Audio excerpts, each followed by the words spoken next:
अस्सलामु अलैकुम वरहमतुल्लाहि वबरकातुहू। इन्नल हम्दुलिल्लाह नहमदुहु व नस्तईनुहु व नस्तगफिरुहु व नऊज़ु बिल्लाहि मिन शुरूरि अनफुसिना व मिन सय्यिआति अमालिना। मन यहदिहिल्लाहु फला मुदिल्ल लहु व मन युद्लिलहु फला हादिय लहु व अशहदु अन ला इलाहा इल्लल्लाहु वहदहु ला शरीका लहु व अशहदु अन्ना मुहम्मदन अब्दुहु व रसूलुहु। या अय्युहल्लज़ीना आमनु तक़ुल्लाह हक़्क़ तुक़ातिहि व ला तमूतुन्ना इल्ला व अंतुम मुस्लिमून। या अय्युहन्नासु इत्तक़ू रब्बकुमुल्लज़ी ख़लक़कुम मिन नफ़्सिन वाहिदा व ख़लक़ मिन्हा ज़ौजहा व बस्स मिन्हुमा रिजालन कसीरन व निसाअ वत्तक़ुल्लाहल्लज़ी तसाअलूना बिही वल अर्हम इन्नल्लाहा काना अलैकुम रक़ीबा। या अय्युहल्लज़ीना आमनु इत्तक़ुल्लाह व क़ूलू क़ौलन सदीदा युस्लिह लकुम अअमालकुम व यग़फ़िर लकुम ज़ुनूबकुम व मन युतिइल्लाह व रसूलहु फ़क़द फ़ाज़ फ़ौज़न अज़ीमा। अम्मा बअद फ़इन्न ख़ैरल हदीस किताबुल्लाह व ख़ैरल हदी हदी मुहम्मदिन सल्लल्लाहु अलैहि वसल्लम व शर्रल उमूरि मुहदसातुहा व कुल्लु मुहदसतिन बिदअह व कुल्लु बिदअतिन दलाला व कुल्लु दलालतिन फ़िन्नार। अऊज़ु बिल्लाहि मिनश शैतानिर रजीम। बिस्मिल्लाहिर रहमानिर रहीम। वल्लज़ीना हुम अला सलावातिहिम युहाफ़िज़ून उलाइका हुमुल वारिसून अल्लज़ीना यरिसूनल फ़िरदौस हुम फ़ीहा ख़ालिदून। মহান আল্লাহর সমস্ত প্রশংসা যে আল্লাহ পাক রব্বুল আলামিন আমাদের উপর 5 ওয়াক্ত সালাত ফরজ করেছেন। এই 5 ওয়াক্ত ফরজ নামাজ সম্পর্কে আল্লাহ পাক কাল কিয়ামতে বিচার দিবসে মুসলিমদের প্রথম হিসাব নেবেন। এর জন্য আমাদের প্রত্যেককে প্রস্তুত থাকতে হবে। আল্লাহ পাক রব্বুল আলামিন যেমন নামাজ কায়েম করার আদায় করার হিসাব নেবেন এই ফরজ নামাজ, তেমনি কেমন করে আপনি আদায় করেছেন, সেই নামাজ শুদ্ধ হয়েছে কিনা, কার আদর্শ মোতাবেক সেই নামাজ আদায় করেছেন তারও হিসাব আমাদেরকে দিতে হবে। গত সপ্তাহের আগের সপ্তাহে নামাজের সংক্ষিপ্ত পদ্ধতি, নবী করিম সাল্লাল্লাহু আলাইহি সাল্লামের সালাত নামাজ কেমন ছিল সম্পর্কে উল্লেখ করা হয়েছিল এবং তার সাথে ওয়াদা করেছিলাম যে মাসাইলগুলির দলিল প্রমাণ ইনশাআল্লাহ তাআলা আগামী আলোচনায় পেশ করব। তা আজকে আপনাদের সামনে কাছাকাছি 12টি মাসলা মাসাইল, 12টি বিষয় নামাজ সংক্রান্ত, নামাজের শুরু থেকে শেষ পর্যন্ত এই 12টি মাসলা মাসাইলের দলিল সহিহ হাদিস থেকে নিয়ে এসেছি, যা আপনাদেরকে শোনাবো, যাতে করে নবী করিম সাল্লাল্লাহু আলাইহি সাল্লামের হাদিসের আলোকে, সুন্নতের আলোকে আমাদের নামাজ সহি শুদ্ধ হয়। কারণ নামাজ যদি ভুল থাকে, নবী করিম সাল্লাল্লাহু আলাইহি সাল্লামের তরিকায় না হয়, তাহলে কবুল হবে না। যেমন অন্য অন্য ইবাদতও যদি নবী করিম সাল্লাল্লাহু আলাইহি সাল্লামের তরিকা ছাড়া অন্য কোনো তরিকায় হয় বা খেয়াল খুশি হয়, যেমন পারলাম করলাম, তাহলে কবুল হবে না। প্রসিদ্ধ হাদিস শুনিয়েছিলাম, মা আয়েশা রাদিয়াল্লাহু তাআলা আনহা বর্ণনা করেছেন, সহিহ মুসলিমে রয়েছে, মান আমিলা আমালান লাইসা আলাইহি আমরুনা, যে ব্যক্তি কোনো আমল করলো, নামাজ পড়লো, রোজা রাখলো, যাকাত দিল, হজ করলো, উমরা করলো, লাইসা আলাইহি আমরুনা, কিন্তু আমার আদর্শ মোতাবেক না, আমার তরিকা অনুযায়ী নয়। কে বলছেন? রাসূলুল্লাহ সাল্লাল্লাহু আলাইহি সাল্লাম, নবী সাল্লাল্লাহু আলাইহি সাল্লামের তরিকা অনুযায়ী নয়, ফাহুয়া রাদ্দুন, তাহলে তা প্রত্যাখ্যাত হবে, মারদুদ হয়ে যাবে, কবুল হবে না। নামাজ যতগুলি ইবাদত বন্দেগী রয়েছে, সমস্ত ইবাদত বন্দেগীর মধ্যে সবচাইতে গুরুত্বপূর্ণ ইবাদত হচ্ছে নামাজ, যাতে রয়েছে অন্তরের ইবাদত, বিনয়ী হয়ে খুশু খুজুর সাথে আল্লাহর সামনে দাঁড়াচ্ছেন, অন্তরের ইবাদত রয়েছে, যাতে রয়েছে বাচনিক ইবাদত, জবানের ইবাদত রয়েছে, কথার ইবাদত, তাকবীরে তাহরিমা দিয়ে শুরু করছেন, আল্লাহু আকবার, ইবাদত, আল্লাহ সবচেয়ে বড়। সানা, সূরা, ফাতিহা সবগুলি হচ্ছে বাচনিক ইবাদত, রুকু, সাজদার, তাসবিহ, দোয়া, আত্তাহিয়াত সবগুলি হচ্ছে বাচনিক কথার ইবাদত। নামাজে রয়েছে অঙ্গ প্রত্যঙ্গের ইবাদত, গোটা শরীরের বিভিন্ন অঙ্গ প্রত্যঙ্গ ঝুঁকছে, সেজদা করছে, দাঁড়াচ্ছে, তাহলে নামাজ এমন একটি ইবাদত যাতে রয়েছে সমস্ত রকমের ইবাদত। ইবাদতে কলবি, অন্তর ইবাদত রয়েছে, ইবাদতে লিসানি, জবানের ইবাদত রয়েছে, বচনের ইবাদত রয়েছে, ইবাদতে উত্তুল জওয়ারিহ বা অঙ্গ প্রত্যঙ্গের ইবাদত রয়েছে। সমস্ত ইবাদত শামিল আছে, এত ব্যাপক ইবাদত। এই আয়াত পাঠ করেছিলাম আগের অনুষ্ঠানে যে নামাজের আল্লাহ পাক হেফাজত করতে বলেছেন। কয়েকটি আয়াতে আল্লাহ পাক হেফাজতের কথা উল্লেখ করেছেন, কাছাকাছি 4টি আয়াতে নামাজ সংক্রান্ত হেফাজতের কথা বলা হয়েছে। হাফেজু আলা সালাওয়াত, আল্লাহ পাক নামাজের হেফাজতের কথা বলেছেন। ওয়াল্লাযীনা আলা সালাওয়াতিহিম ইউহাফিজুন, যেমন এই আয়াতটি সূরা মুমিনুন আয়াত নম্বর 9 আল্লাহ পাক ইরশাদ করেছেন মুমিন তো তারাই, এবং সেই মুমিনরাই সফল কাম, কাদ আফলাহাল মুমিনুন দিয়ে আল্লাহ পাক শুরু করেছেন। ওই মুমিনরাই ফালাহ পাবে, রেহাই পাবে, মুক্তি পাবে, সার্বিক কল্যাণ হাসিল করবে। ফালাহর অর্থই হচ্ছে যাবতীয় কল্যাণ হাসিল করা, ইহকাল পরকালের সমস্ত রকমের কল্যাণ হাসিল করা, মঙ্গল হাসিল করার নাম হচ্ছে ফালাহ। যে ফালাহর দিকে ডাক দেওয়া হয় নামাজের জন্য আজানে, একামতে। আজানেও বলা হয় আলাল ফালাহ, আর একামতেও বলা হয় হাইয়া আলাল ফালাহ। ফালাহর জন্য এসো, সার্বিক মঙ্গলের জন্য এসো। নামাজেই রয়েছে সার্বিক মঙ্গল। আল্লাহ পাক ওখানে আফলাহ দিয়ে শুরু করেছেন, যে ফালাহ পাবে, সার্বিক কল্যাণ হাসিল করবে কারা? ওই মুমিনরা যাদের আল্লাহ পাক রব্বুল কয়েকটি গুণ উল্লেখ করেছেন। প্রথম গুণই নামাজ বলে আল্লাযীনা ফি সালাতিহিম খাশিউন, তারপরে আবার শেষখানে আর অন্যান্য গুণ বর্ণনা করার পরে বলছেন ওয়াল্লাযীনা হুম আলা সালাওয়াতিহিম ইউহাফিজুন। মুমিন সফলকাম তো তারাই যারা নিজ নিজ নামাজগুলির হেফাজত করে। আলা সালাওয়াতিহিম, নামাজগুলির, যতগুলি নামাজ আল্লাহ পাক ফরজ করেছেন নামাজের হেফাজত করে।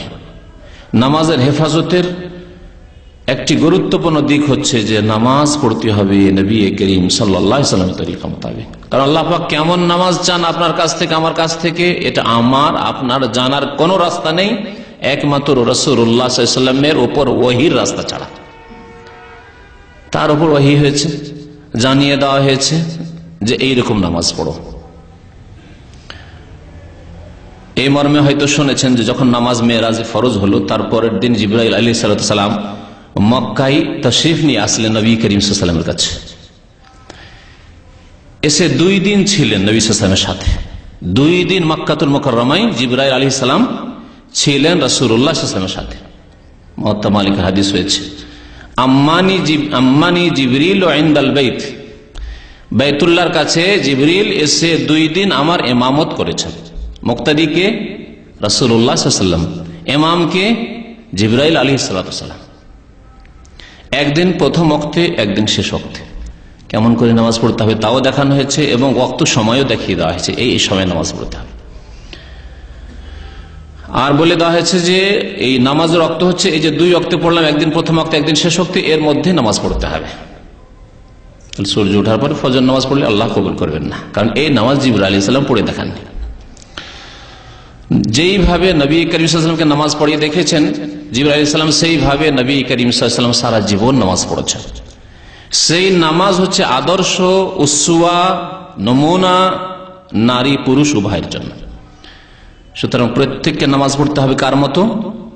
রাসূলুল্লাহ সাল্লাল্লাহু আলাইহি ওয়াসাল্লামের নামাজের মতো নামাজ পড়তে হবে। অনেক মাসলা মাসাইলে এই মযহাবধারী ভাইয়েরা, বিশেষ করে হানাফি মযহাবের নামাজে বহু মাসলা মাসাইলে দুর্বলতা আছে শুরু থেকে শেষ পর্যন্ত। একটু খুলে নাম ধরে এই জন্যই বলতে হলো যে অনেকেই যদি নাম না ধরি তো বুঝতে পারবেন না। অন্যান্য মাযহাবেও বেশ কিছু মাসলা মাসাইলে ত্রুটি রয়েছে, দুর্বলতা রয়েছে, কিন্তু হানাফি মযহাবের নামাজে সবচাইতে বেশি ত্রুটি রয়েছে, দুর্বলতা রয়েছে শুরু থেকে শেষ পর্যন্ত।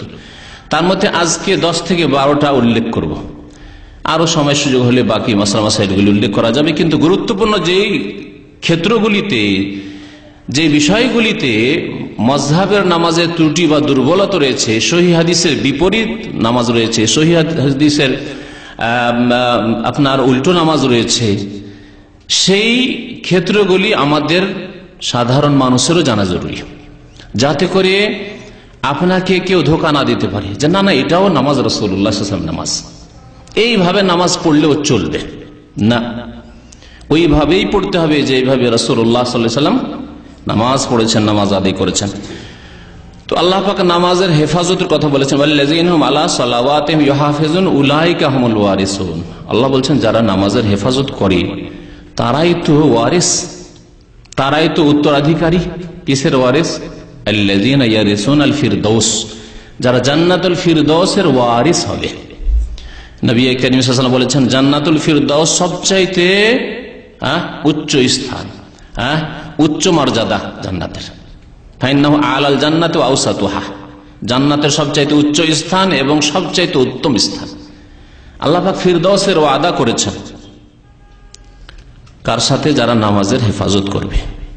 আল্লাযীনা ইয়ারিসুনাল ফিরদাউসা হুম ফিহা খালিদুন, এবং সেখানে তারা চিরকাল অবস্থান করবে। তো নামাজ যদি সহি শুদ্ধ পড়েন, নবী করিম সাল্লাল্লাহু আলাইহি ওয়াসাল্লামের তরিকায় পড়েন, তাহলে কবুল হবে, না হলে কবুল হবে না।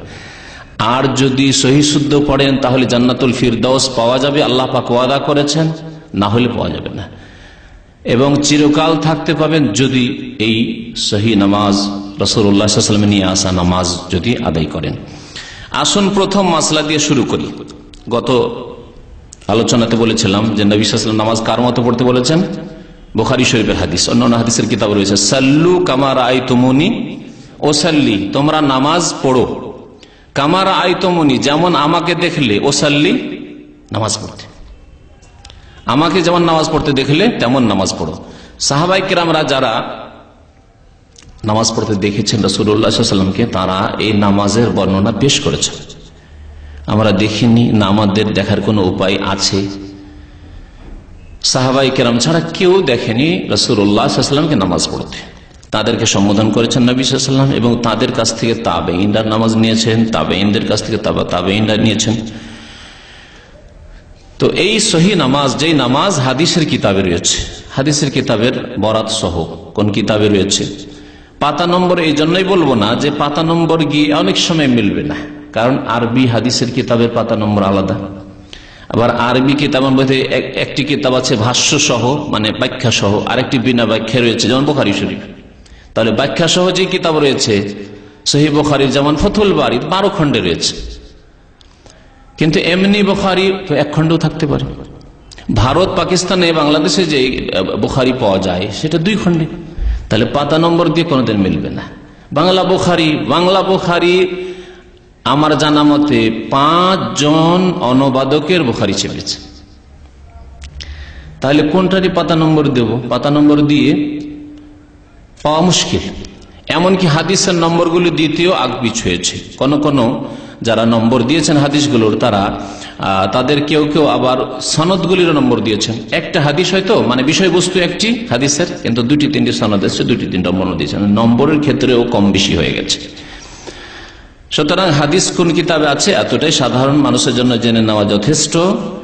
আর নবী করিম সাল্লাল্লাহু আলাইহি ওয়াসাল্লামের সহিহ হাদিসে যদি থাকে তাহলে শির নত করে একবার উদার অন্তর নিয়ে মেনে নিতে হবে, বিনা কোনো দ্বিধাদ্বন্দ্বে। যেমন আল্লাহ পাক হুকুম করেছেন ওয়ায়ুসাল্লিমু তাসলিমা, চোখ বন্ধ করে মেনে নেবে, মনে কিঞ্চিত পরিমাণ দ্বিধাদ্বন্দ্ব হবে না। সুম্মা লা ইয়াজিদু ফি আনফুসিহিম হারাজাম মিম্মা কাযাইতা ওয়া ইউসাল্লিমু তাসলিমা, আল্লাহ পাক বলেছেন। না হলে মুমিন হতে পারবে না। আয়াত বড় লম্বা আছে, সে আয়াতটি পুরো উল্লেখ করলাম না। আসল বিষয়ের দিকে আসি। প্রথম বিষয় হচ্ছে যে নামাজ শুরু করবেন কোথা থেকে, এগুলি কথা বলা হয়েছে। নামাজ শুরু করবেন কোথা থেকে? তাকবীরে তাহরিমা দিয়ে, তাকবীরে তাহরিমা দিয়ে নামাজ শুরু করেন। নবী করিম সাল্লাল্লাহু আলাইহি ওয়াসাল্লামের হাদিস, মিফতাহুস সালাতি আত-তুহুর, নামাজের চাবি হচ্ছে পবিত্রতা, ওযু, আর গোসল ফরজ হয়ে থাকলে গোসল। ওয়া তাহরিমুহা তাকবীর, আর নামাজের তাহরিমা হচ্ছে তাকবীর, অর্থাৎ আল্লাহু আকবার দিয়ে নামাজ শুরু করতে হবে। এখানে যদিও হানাফি মযহাবের হানাফি ভাইয়েরাও আমল করে না, সাধারণ লোকও আমল করে না, আলেমরাও আমল করে না, কিন্তু তাদের প্রত্যেকটি ফিকার কিতাবে রয়েছে যে আল্লাহু আকবার বলা শর্ত নাই। কি বললে চলবে? আল্লাহর সাথে কোন গুণবাচক কোন শব্দ হলেই চলবে। যেমন আল্লাহু আকবার জায়গায় আল্লাহু আজম যদি বলে, আল্লাহু আজল যদি বলে, আল্লাহু জলিল, আল্লাহু কবির, আল্লাহ রহমান, আল্লাহ রহিম, আল্লাহ গফুর এরকম বললে চলবে। স্পষ্ট ভুল। কারণ যেই দিন থেকে নামাজ ফরজ হয়েছে সেই দিন থেকে শুরু করে নবী করিম সাল্লাল্লাহু আলাইহি ওয়াসাল্লামের তিরোধানের সময় পর্যন্ত কোনো ফরজও নয়, সুন্নত নয়, বেতরও নয়, নবী করিম সাল্লাল্লাহু আলাইহি ওয়াসাল্লাম তাকবীর ছাড়া কোনো নামাজ পড়েন, আল্লাহু আকবার ছাড়া। আল্লাহ কবির দিয়েও পড়েননি, আল্লাহ কবির দিয়েও কোনোদিন নবী সাল্লাল্লাহু আলাইহি ওয়াসাল্লাম নামাজ পড়েনি, আল্লাহু আকবার দিয়েই নামাজ পড়েন। সুতরাং ওই রকমই নামাজ পড়তে হবে। তারপর নবী সাল্লাল্লাহু আলাইহি ওয়াসাল্লাম তাকবীর দিয়ে তাহরিমা হবে। তাহলে তাকবীর ছাড়া তাজিম দিয়ে চলবে না, আল্লাহ আজিম দিয়ে চলবে না, আল্লাহ জলিল দিয়ে চলবে না। তাকবীর বলা হয় আল্লাহু আকবারকে, আল্লাহু আকবার দিয়েই নামাজ শুরু করতে হবে। শেষ হবে গিয়ে সালামে, যেমন বলছেন নবী সাল্লাল্লাহু আলাইহি ওয়াসাল্লাম ওই হাদিসে, ওয়া তাহলিলুহা আত-তাসলিম। আর নামাজের তাহলিল মানে নামাজ থেকে আপনি বেরিয়ে পড়ছেন, দুনিয়ার কাজ কর্ম কথা হালাল হয়ে যাবে সালাম ফিরলে। এই হাদিস রয়েছে আবু দাউদে এবং তিরমিজিতে। তাহলে তার আগে কোনো কাজ নেই, নিয়ত পড়ার নেই, এগুলো বলা হয়েছে। যখন নেই তাহলে নিয়ত পড়া, উচ্চারণ করা, নাওয়াইতো অথবা আমি নিয়ত করছি। হ্যাঁ, বাঙালি জাতি তো আরবিতে নিয়ত করতে অভ্যস্ত, আর অন্যরা উর্দুতে করে, উর্দুরা मैं নিয়ত করতা হুঁ, সবগুলি বিদআত নেই। তাকবীর দিয়ে নামাজ শুরু। আল্লাহ পাক যেন আমাদেরকে বুঝার তৌফিক দান করেন, সংশোধন করার তৌফিক দান করেন। যেসব ভাই বিদাতে রয়েছে আল্লাহ পাক তাদেরকে বিদাত মুক্ত হওয়ার তৌফিক দান করেন। আশা করছি তাদের কাছে যে তারা গোঁড়ামি না করে আর সত্য কথা, হক কথা মানতে যেন কোনো রকমের দুনিয়াবি বাধা না হয়। আল্লাহ পাক যেন নবী সাল্লাল্লাহু আলাইহি ওয়াসাল্লামের নামাজ সবাইকে আদায় করার তৌফিক দান করেন। তারপরে নামাজ যখন শুরু করতে হবে তখন হাত উঠাতে হবে, যাকে বলে রাফউল ইয়াদাইন। হাত কত দূর পর্যন্ত উঠাইতে হবে এই ক্ষেত্রে দুইটি হাদিস রয়েছে, দুইটি হাদিস আপনাদেরকে শোনাই। সুতরাং দুইটি জায়েজ রয়েছে। একটি হাদিস হচ্ছে ওয়াইল ইবনে হুজর রাদিয়াল্লাহু তাআলা আনহু, যে হাদিস রয়েছে সহিহ মুসলিমে। বলছেন আন্নাহু রাআন নবী সাল্লাল্লাহু আলাইহি ওয়াসাল্লাম রাফা ইয়াদাইহি হিনা দাখালা ফিস সালাত, যখন নামাজে প্রবেশ করলেন তখন হাত উঠালেন, কাব্বারা তাকবীর দিয়ে হাত উঠালেন। আর হাম্মাম একজন বর্ণনাকারী বলছেন হেয়ালা উজনাইহি, দুই কানের কাছাকাছি। তাহলে দুই কানের কাছাকাছি উঠার এই হাদিস আসলো। তারপরে কি করলেন? তারপর আরেকটি মাসলা আছে, যেই মাসলাটি অত্যন্ত গুরুত্বপূর্ণ, কারণ এই ক্ষেত্রে অনেক ইখতিলাফ করে। সুম্মা ওয়াদা ইয়াদাহুল ইউমনা আলাল ইউসরা, তারপরে ডান হাত রাখলেন কার উপর? বাম হাতের উপর। ডান হাত রাখলেন বাম হাতের উপর। তাহলে ডান হাতকে রাখতে হবে কার উপর? বাম হাতের উপর। এটি হচ্ছে স্পষ্ট মাসলা। তাহলে হাত ছেড়ে নামাজ পড়া যাবে না, হাত ছেড়ে নামাজ পড়া যাবে না। যেমন ভুল রয়েছে মালিকিদের মধ্যে, আহলে সুন্নাতের ভুলের কথা বলছি, বাকি শিয়াদের বা অন্যদের ভুল, যারা এই আকীদাতি পথভ্রষ্ট তাদের কথা আমাদের উল্লেখ করা প্রয়োজনই নেই। কিন্তু যারা আহলে সুন্নাত ওয়াল জামাত, তাদের মধ্যে যে সহিহ হাদিস বিরোধী আমল আছে নামাজের ক্ষেত্রে, কমপক্ষে তার সংশোধন হওয়া জরুরি। কারণ তাদের আকীদা সহিহ থাকা সত্ত্বেও যদি নামাজে ভুল হয় তো মহা মুশকিল রয়েছে। তো নামাজ হাত ছেড়ে পড়া যাবে না। যেমন মালিকি সাধারণত আফ্রিকা দেশে বাস করে, তো আফ্রিকান লোকদের দেখা যায় অনেককে যে হাত ছেড়ে নামাজ পড়ে। এই হাত ছেড়ে নামাজ পড়া নেই, এটা তো মালিকিরা করে। কিন্তু আমাদের দেশের প্রখ্যাত বক্তা এবং তাদের এক বড় হুজুর, ওই বড় হুজুরের নামটা বলে দিচ্ছি, মনজুর নওমানি সাহেব, তার একটি উর্দুতে তর্জমা করেছেন একটি হাদিস সংকলন করেছেন। ভারতের একজন বড় আলেম হানাফি মযহাবের। কিতাবের নাম হচ্ছে মাআরিফুল হাদিস, অনেকে শুনেছে হয়তো। মাআরিফুল হাদিস উর্দুতে তর্জমা করেছে, বিভিন্ন মাসলা মাসাইলের হাদিসগুলি নিয়ে এসেছে। আর তর্জমা করার পরে নিজের প্রত্যেকটি মাসলাতে টিকা চড়িয়েছে। আর টিকা চড়িয়ে যতগুলি মাসলায় ইখতিলাফ রয়েছে, মানে মতানৈক্য রয়েছে উলামা কিরামদের, ফুকাহা কিরামের, তিনি করেছেন কি, যেহেতু তিনি একটু জামাত ইসলামী ঘেঁষা ছিলেন, আর জামাত ইসলামীদের কাজ হচ্ছে সব ঠিক, এটাও ঠিক ওইটাও ঠিক, অসুবিধা নেই। হ্যাঁ, তাদের তরিকাটা, মানে অন্য মুখাল্লিদরা যে একেবারে গোড়া না এটাই করব, যেমন অন্যান্য মুখাল্লিদরা রয়েছে তারা এটাই করব ধরে আছে শক্ত, তার চেয়ে একটু হালকা হয়েছে, কিন্তু সহিহ হাদিসের আমল করতে দেয়নি। এই কথা চিহ্নিত করেনি না সহি হাদিসে এটা, সুতরাং এইরকম করে নামাজ পড়তে হবে না, ওটা শিখাইনি। আবার গর্ত থেকে গর্তের এক কিনারে রেখে দিচ্ছে, এই উদাহরণ ঠিক ফিট হবে এই মারিফুল হাদিসের উপর। এটাও ঠিক ওইটাও ঠিক, অর্থাৎ আপনি যদি বুকে হাত বাঁধেন তবুও ঠিক, নাভির নিচে হাত বাঁধেন তবুও ঠিক, হাত ছেড়ে নামাজ পড়ে তবুও ঠিক। একেবারে এইভাবে আজকে থেকে 10 বছর আগে আমাদের ইসলামিক সেন্টারে মারিফুল হাদিস বিক্রি হইত। আমরা প্রথম যখন আসলাম তো আমাদের উর্দু যে দায়ী ভাই আছে উনি হয়তো খেয়াল করেনি, আমি দেখলাম যে মুশকিল ব্যাপার, প্রত্যেকটা মশলা এটাও ঠিক ওইটাও ঠিক। তো এইটি আমরা তো এর প্রচার করতে আসিনি, আমরা তো সঠিকটার প্রচার করব। তখন আমি রিপোর্ট দিয়ে বন্ধ করালাম যে এই কিতাব দিয়ে লাভ হবে না, কারণ সহি যেটা সেটা পাবে না মানুষ, দুর্বলটাও ঠিক আর সবলটাও ঠিক, এইরকম শিক্ষা দিয়েছে। ওই কিতাবই পড়ে হয়তো ওই বড় বক্তা সাহেব, আশা করি বুঝতে পারছেন, তিনি এক বক্তব্য উত্তর দিচ্ছেন যে অসুবিধা নাই, নামাজে সবটাই চলবে, বুকে হাত বাঁধাও চলবে, নাভির নিচেও চলবে, হাত ছেড়ে নামাজ পড়া চলবে। তারপর আবার মিথ্যা রচনা করছে যে নবী সাল্লাল্লাহু আলাইহি ওয়াসাল্লাম নাকি হাত ছেড়ে নামাজ পড়েছেন। একেবারে ডাহা মিথ্যা কথা। একটি হাদিস দিতে পারবেন না যে নবী সাল্লাল্লাহু আলাইহি ওয়াসাল্লাম জীবনে হাত ছেড়ে নামাজ পড়েছেন। হাত নাভির নিচে পড়েছেন এর জয়ীফ দুর্বল হাদিস রয়েছে, কিন্তু হাত ছেড়ে নামাজ পড়েছেন এর কোনো প্রমাণ নেই। তাহলে এই মাসলা আমরা জানতে পারলাম যে হাত বেঁধেছেন, ডান হাত, হাদিসের শব্দ শুনেন, সহিহ মুসলিমের হাদিস, সুম্মা ওয়াজা ইয়াদাহুল ইয়ুমনা আলাল ইউসরা, ডান হাত বামের ওপর রাখলেন, রেখে তাহলে বাঁধলেন, ছেড়ে নয়। এভাবে নামাজ পড়তে হবে। কোথায় বাঁধতে হবে সে মাসলা আসছে আর একটা, এখানেও সহি বাঁধা বাঁধতে হবে, যেভাবে নবী করিম সাল্লাল্লাহু আলাইহি ওয়াসাল্লাম নামাজ পড়েছেন। তাউস রাহমাতুল্লাহি আলাইহি তাবেঈ তিনি বর্ণনা করেছেন যে কানা রাসূলুল্লাহ সাল্লাল্লাহু আলাইহি ওয়াসাল্লাম, রাসূলুল্লাহ সাল্লাল্লাহু আলাইহি ওয়াসাল্লাম ইয়াদাউ ইয়াদাহুল ইয়ুমনা আলা ইয়াদিহিল ইউসরা, তিনি ডান হাত বাম হাতের উপর রাখতেন, সুম্মা ইয়াশুদ্দু বাইনাহুমা, এবং মজবুত করে ধারণ করতেন, এরকম ঢিলা ঢালা নয়, মজবুত করে ধারণ করতেন। আলা সাদরিহি, কোথায়? আলা সাদরিহি, সাদরিহি মানে বুকের উপর, সিনার উপর।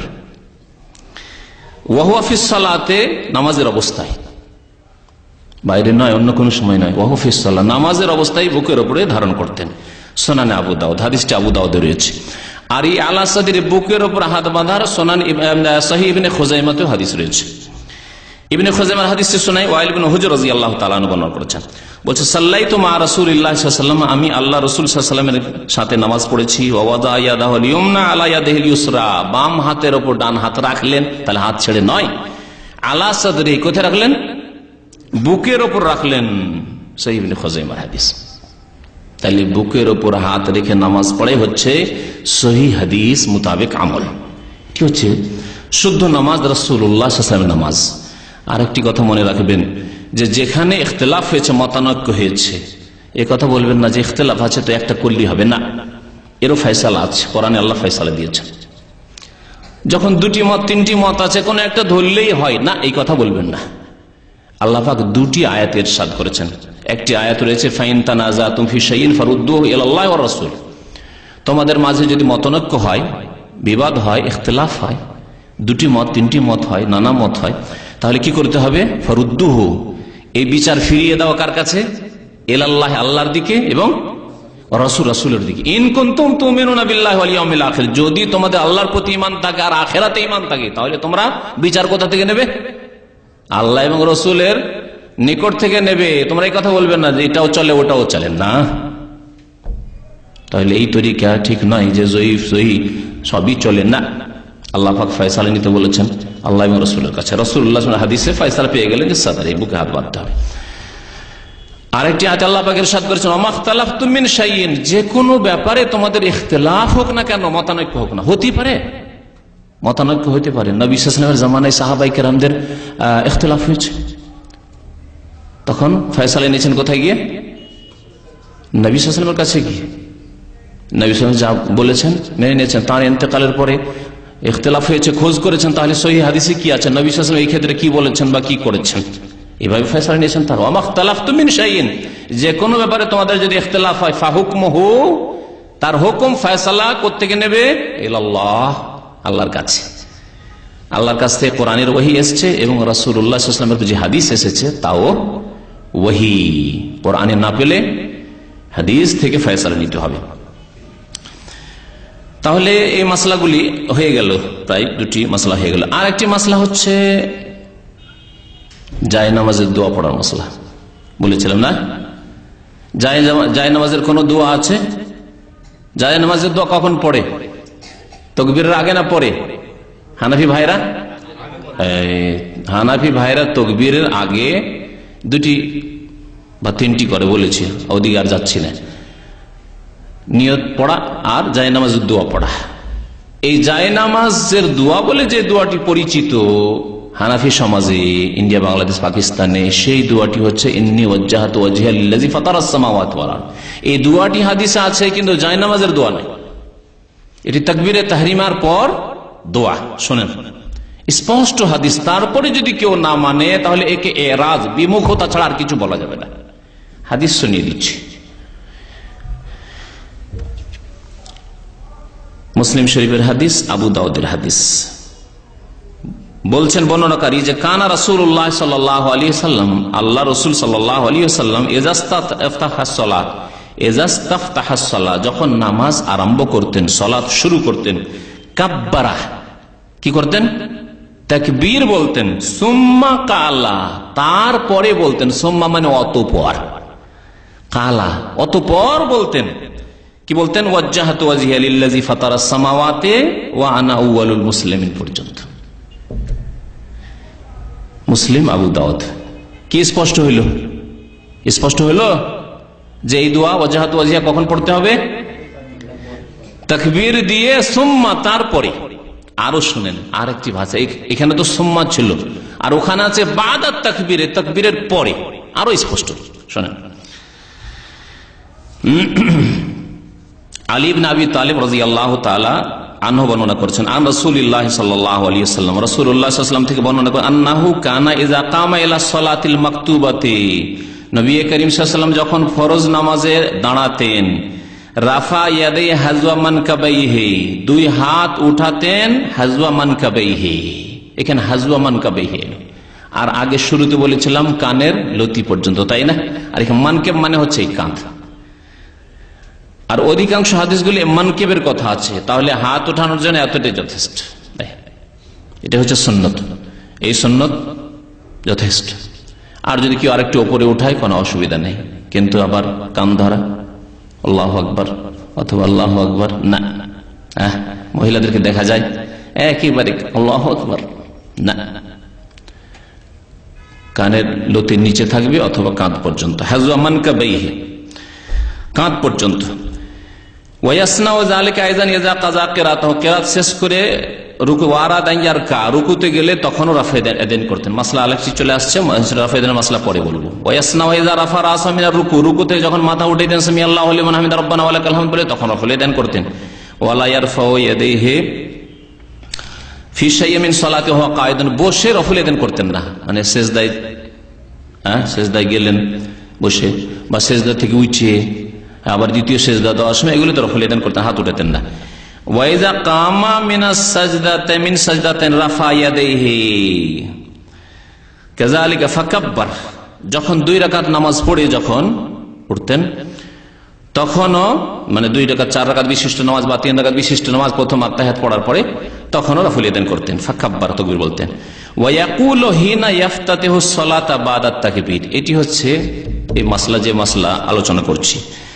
এবং নবী সাল্লাল্লাহু আলাইহি ওয়াসাল্লাম বলতেন যখন নামাজ শুরু করতেন বাদাত তাকবীর, তাকবীরের পরে। বাদাত তাকবীর মানে তাকবীরের পরে বলতেন। কি বলতেন? দোয়াটি শুনেন, ওয়াজ্জাহাতু ওয়াজহিয়া লিল্লাযী ফাতারাস সামাওয়াতি ওয়াল আরদা হানিফা ওয়া মা আনা মিনাল মুশরিকিন ইন্না সলাতি ওয়া নুসুকি ওয়া মাহইয়ায়া ওয়া মামাতি লিল্লাহি রাব্বিল আলামিন লা শারীকা লাহু ওয়া বিযালিকা উমিরতু ওয়া আনা মিনাল মুসলিমিন। আর কোন রিওয়ায়াত আছে আউয়ালুল মুসলিমিন, কারণ এই উম্মতের প্রথম মুসলিম কে? রাসূলুল্লাহ সাল্লাল্লাহু আলাইহি ওয়াসাল্লাম, আউয়াল মুসলিমিন। কিন্তু আমি আপনি না, আউয়াল মুসলিম বলবেন না, বলা ঠিক হবে না, বলতে হবে আনা মিনাল মুসলিম, আমি মুসলিমদের একজন। তারপরে আরো কিছু দোয়া পড়তেন ওর সাথে, আল্লাহুম্মা আনতাল মালিক লা ইলাহা ইল্লা আনতা সুবহানাকা আনতা রাব্বি ওয়া আনা আবদুকা যালামতু নাফসি ওয়া আতারাফতু বিযামবি ফাগফিরলি যুনুবি জামিআন ইন্নাহু লা ইয়াগফিরু যুনুবা ইল্লা আনতা ওয়াহদিনি লি আহসানিল আখলাক লা ইয়াহদি লি আহসানিহা ইল্লা আনতা ওয়াসরিফ আন্নি সাইয়্যাহা লা ইয়াসরিফ আন্নি সাইয়্যাহা ইল্লা আনতা লব্বাইক ওয়া সাদাইক ওয়া আনা বিকা ওয়া আলাইকা ওয়া ইলাইকা ওয়ালা মানজা মিনকা ওয়ালা মালজা ইল্লা ইলাইক আস্তাগফিরুকা ওয়া আতুবু ইলাইক। তিরমিজি ক্বালা হাযা হাদিসুন হাসানুন সহিহ। এই হাদিসটি হাসান, অত্যন্ত সুন্দর এবং সহিহ। তাহলে এই হাদিস দ্বারা স্পষ্ট হইল যে ওয়াজ্জাহতু ওয়াজহিয়া এই দোয়া কখন পড়তে হবে? বাদাত তাকবীরে। আগের হাদিসে এসেছে মুসলিম শরীফে সুম্মা, অতঃপর তাকবীরের পরে, একই অর্থ। তাহলে তাকবীরের আগে যদি কেউ ওয়াজ্জাহতু ওয়াজহিয়া পড়ে যায় নামাজের দোয়া সুন্নাত হবে না বিদআত হবে? হাদিসের মোতাবেক আমল হবে না হাদিসের বিরোধিতা হবে? বিরোধিতা হবে। হাদিসের বিরোধিতা করে নামাজ পড়বে। আল্লাহ পাক বুঝার জন্য তৌফিক দান করেন, সংশোধনের জন্য তৌফিক দান করেন।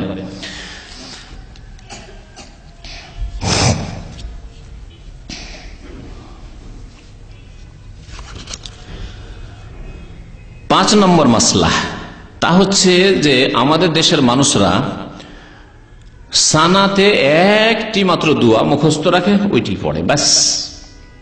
ওই একটি শিখানো হয়েছে, বাকি আর দিশাই দেওয়া হয়নি যে আরো কিছু আছে, আরো বহু কিছু আছে, কিছুই জানানো হয়নি।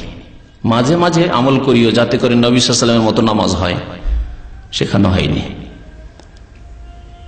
সানাতে ছোট্ট যে দোয়াটি সানা মানে আল্লাহ পাকের সানা গুণগান রয়েছে, সেটি শুধু মুখস্থ আছে। এই ক্ষেত্রে নবী করিম সাল্লাল্লাহু আলাইহি ওয়াসাল্লামের একটি হাদিস দ্বারা প্রমাণিত হলো যে ইন্নী ওয়াজহাতু ওয়াজহিয়া লিল্লাযী ফাতারাস সামাওয়াতি, এটা পড়তেন তাকবীরের পরে। আর কোন কোন নামাজে কি পড়তেন? বুখারী শরীফে রয়েছে, মুসলিম শরীফে রয়েছে। শুনেন, আন আবি হুরায়রা রাদিয়াল্লাহু তাআলা আনহু, আবু হুরায়রা রাদিয়াল্লাহু তাআলা আনহু বর্ণনা করেছেন, কানা রাসূলুল্লাহ সাল্লাল্লাহু আলাইহি ওয়াসাল্লাম, নবী করিম সাল্লাল্লাহু আলাইহি ওয়াসাল্লাম ইযা কাব্বারা ফিস সালাতে, নামাজে যখন তাকবীর পাঠ করতেন,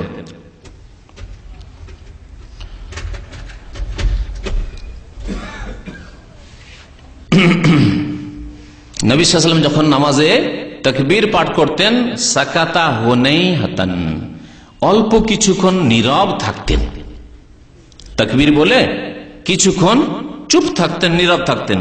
সাকাতা হুনাইয়াতান ক্বাবলা আন ইয়াকরা, কিরাতের পূর্বে, মানে সূরা ফাতিহা পাঠের পূর্বে। ফাকুলতু ইয়া রাসূলুল্লাহ বিআবি আনতা ওয়া উম্মি, আবু হুরায়রা রাদিয়াল্লাহু তাআলা আনহু বললেন যে আমার মাতা পিতা আপনার উপর কুরবান যাক, মানে আপনার জন্য আমি আমার আম্মা আব্বাকে উৎসর্গ করতে প্রস্তুত রয়েছি। এটি আরবদের সুন্দর ভাষা ছিল, শ্রদ্ধেয় ব্যক্তির জন্য, সম্মানিত ব্যক্তির জন্য, বিশেষ করে রাসূলুল্লাহ সাল্লাল্লাহু আলাইহি ওয়াসাল্লামের জন্য। মুমিন মুমিনাতরা যখন কথা বলতেন, ফিদাকা আবি উম্মি ইয়া রাসূলুল্লাহ, আমার মাতা পিতা আপনার জন্য উৎসর্গ হোক, ফিদাকা আবি ওয়া উম্মি বলতেন। আর আইতা, আচ্ছা বলুন তো, সুকুতাকা বাইনা তাকবীর ওয়াল কিরাতি, আপনি তাকবীর এবং কিরাতের মাঝখানে, সূরা ফাতিহার মাঝখানে যে নীরব থাকেন, মা তাকুল, কি বলেন আপনি এই সময়, কি বলেন? কালা, নবী করিম সাল্লাল্লাহু আলাইহি ওয়াসাল্লাম বললেন। আচ্ছা, এই সওয়াল প্রশ্ন ফরজ নামাজ সম্পর্কে ছিল না নফল নামাজ সম্পর্কে?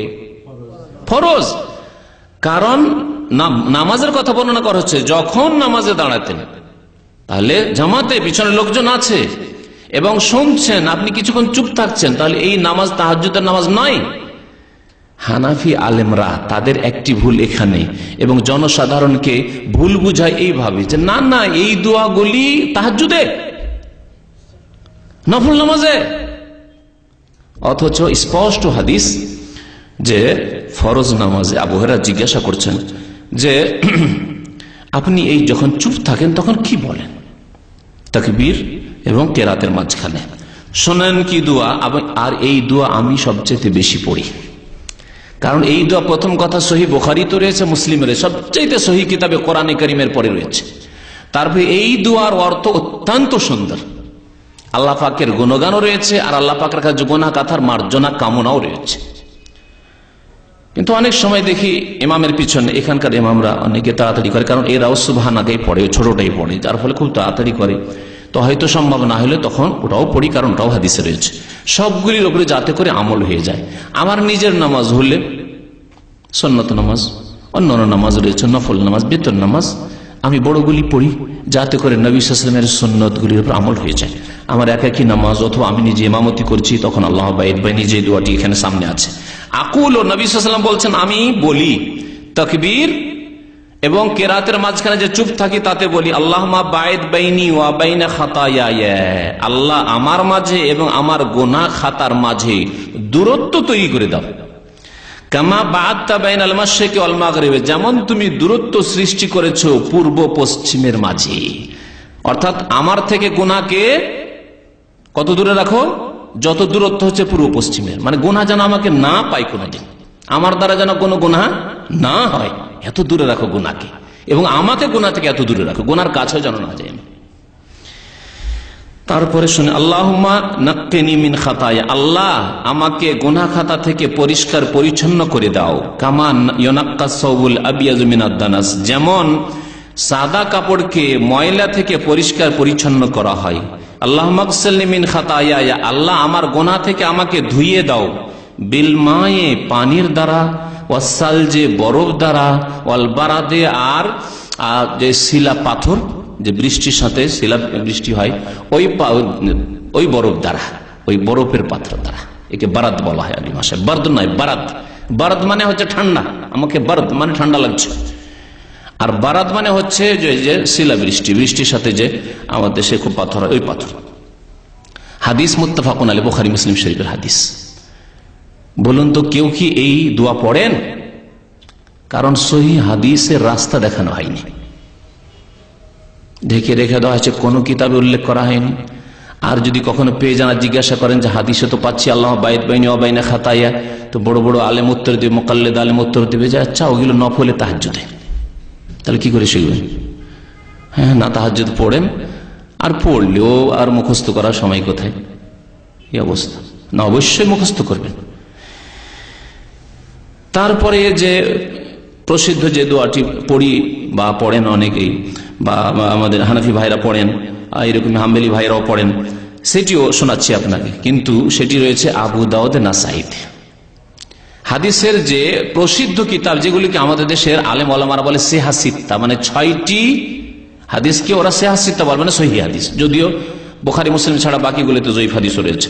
কুতুবুস সিত্তা প্রসিদ্ধ 6টি কিতাব, তার স্তর হচ্ছে এইরকম: বুখারী, মুসলিম, তারপরে আবু দাউদ বা নাসাই, তারপরে তিরমিজি, তারপরে ইবনে মাজাহ। তাহলে এই হাদিস রয়েছে আবু দাউদ নাসাই। বুখারী মুসলিমের পরে যে আবু দাউদ নাসাইর স্থান, সেই দুই কিতাবে রয়েছে এই দোয়া। আবু সাঈদ খুদরী রাদিয়াল্লাহু তাআলা আনহু বর্ণনা করছেন যে আন্নান নবী সাল্লাল্লাহু আলাইহি ওয়াসাল্লাম, নবী করিম সাল্লাল্লাহু আলাইহি ওয়াসাল্লাম, কানা ইযা ইফতাতাহা সালাতা, যখন নামাজ শুরু করতেন, কালা বলতেন। এখানে তো বলা হয়নি যে ফরজ নামাজ না সুন্নাত নামাজ, যদি করবে এইটাও নফল নামাজে, তাহলে কোথা থেকে নেবেন? ইযা ইফতাতাহা সালাত, যখন নামাজ শুরু করতেন, কখনো কখনো এটাও ফরজে পড়তেন। কালা বলতেন সুবহানাকা আল্লাহুম্মা ওয়া বিহামদিকা ওয়া তাবারাকা ইসমুকা ওয়া তাআলা জাদ্দুকা ওয়া লা ইলাহা গায়রুকা। এটি মুখস্থ আছে, কিন্তু বাকিগুলি কেন মুখস্থ নেই?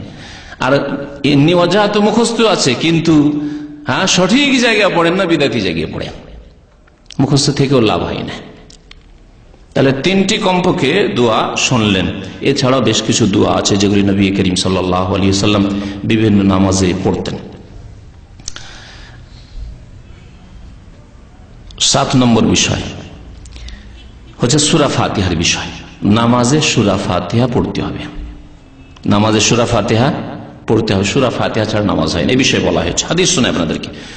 উবাদা ইবনে সামিত রাদিয়াল্লাহু তাআলা আনহু বর্ণনা করেছেন, আন্না রাসূলুল্লাহ সাল্লাল্লাহু আলাইহি ওয়াসাল্লাম কাল, আল্লাহ রাসূল সাল্লাল্লাহু আলাইহি ওয়াসাল্লাম ইরশাদ করেছেন, লা সালাতা লিমান লাম ইয়াকরা বিফাতিহাতিল কিতাব, কোন নামাজ নেই, লা সালাতা কোন নামাজ নেই, লিমান ওই ব্যক্তির, লাম ইয়াকরা পড়ে না, বিফাতিহাতিল কিতাব সূরা ফাতিহা।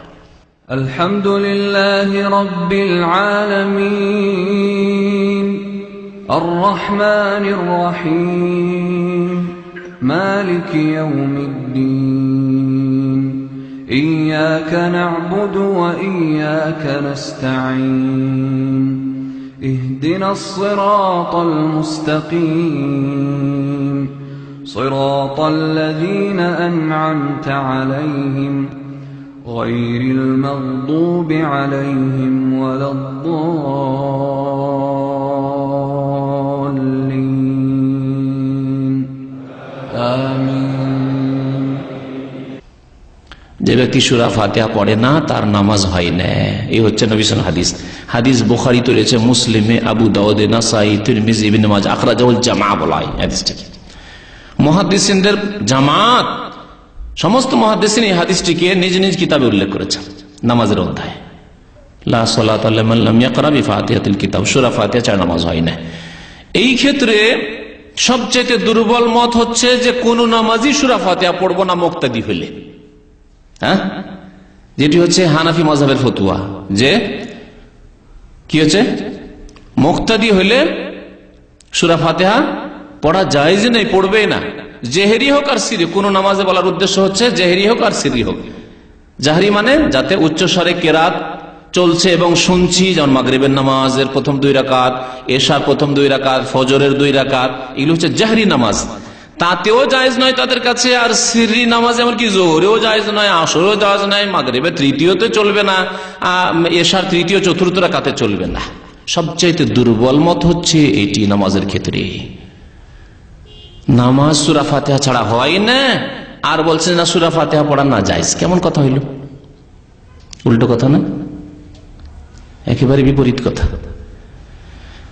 আর 2টি মত আছে, তার একটি মত হচ্ছে এর একেবারে বিপরীত। যেমন এতে বলা হয়েছে যে মুক্তাদি তোমার জন্য সূরা ফাতিহা পড়া জায়েজ নয়, সবচেয়ে দুর্বল মত। আর সবচেয়ে এর বিপরীত একটি মত হচ্ছে যে সমস্ত নামাজে সূরা ফাতিহা পড়তে হবে, প্রত্যেক ব্যক্তিকে সূরা ফাতিহা পড়তে হবে, সিররি নামাজ হোক জাহরি নামাজ হোক, হ্যাঁ, ইমাম হোক মুক্তাদি হোক আর একাকী নামাজি হোক। ইমাম শাফি রহমতুল্লাহ আলাইহি এটি মত 4 ইমামের মধ্যে।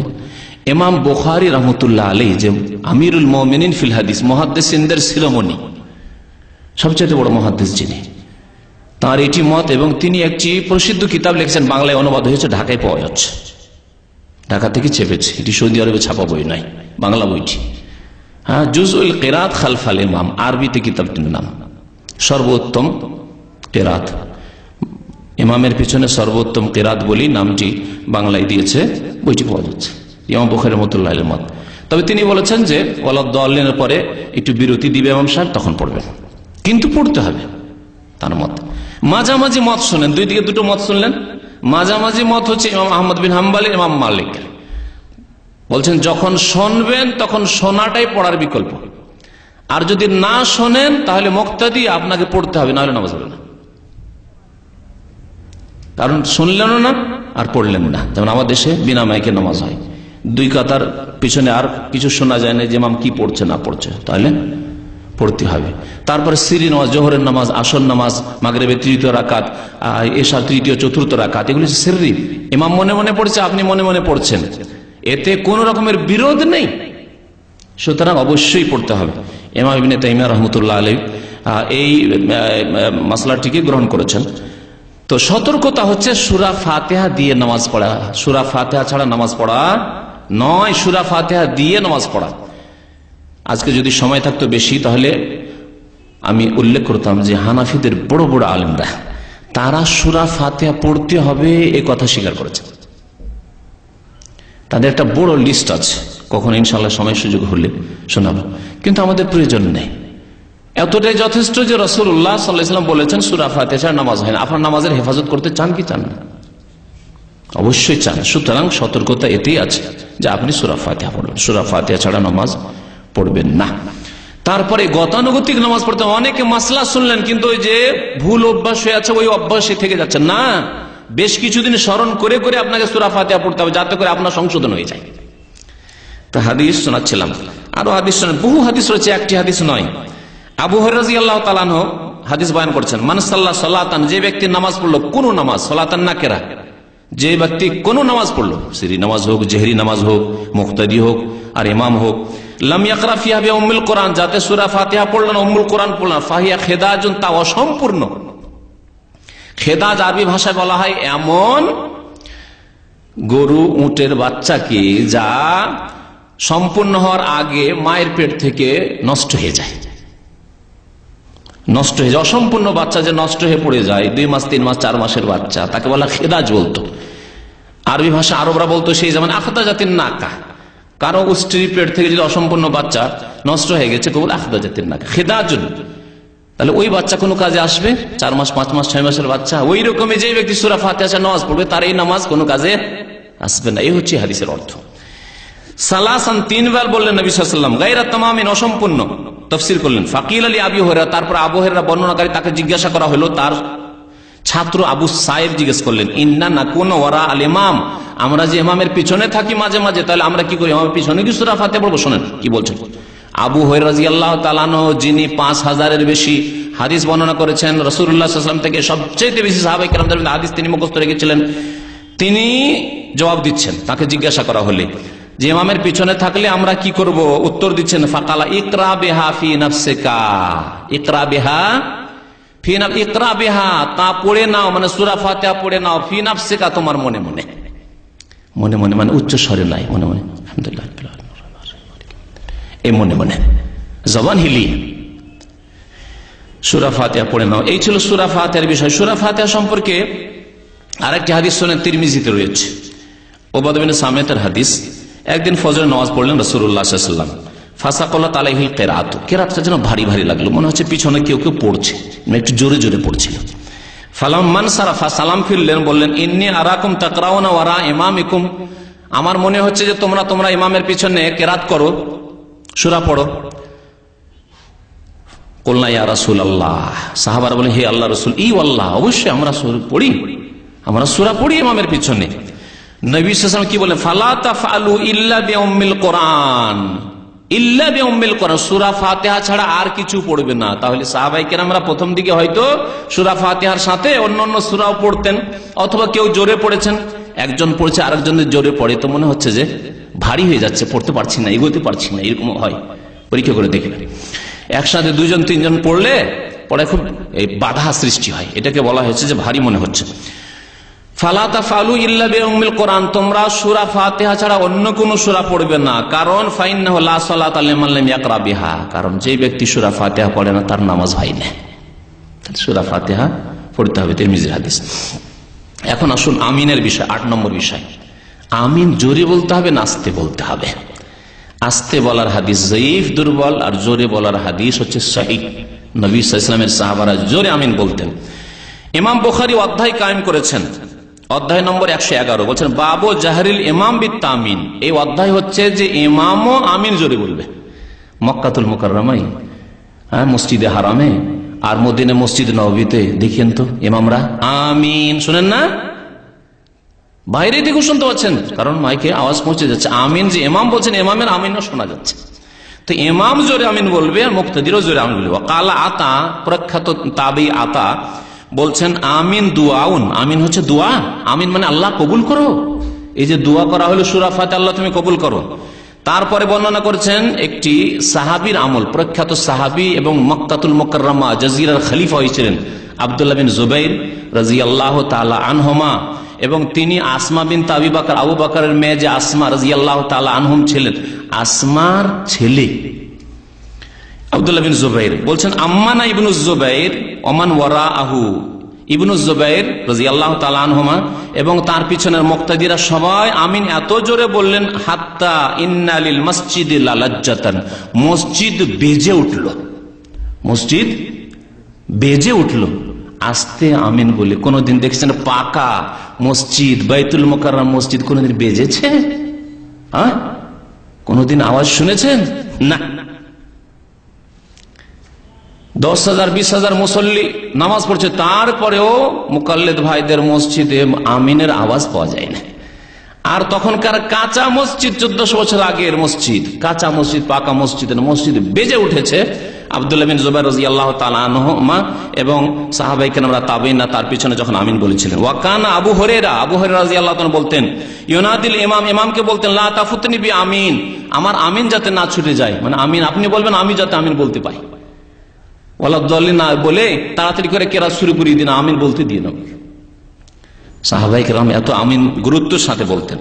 বুখারী শরীফে এগুলি কথা রয়েছে। ওয়া কালা নাফে, নাফে তাবি বলছেন, কানা ইবনু উমর লা ইয়াদাহু, আব্দুল্লাহ বিন উমর রাদিয়াল্লাহু তাআলা আনহুমা কখনো ছাড়তেন না এবং মানুষকে উৎসাহিত করতেন। ওয়া সামি'তু মিনহু ফি যালিকা খায়রান, খুব ভালো ভালো কথা তার কাছ থেকে শুনেছি আমিনের ফজিলত সম্পর্কে।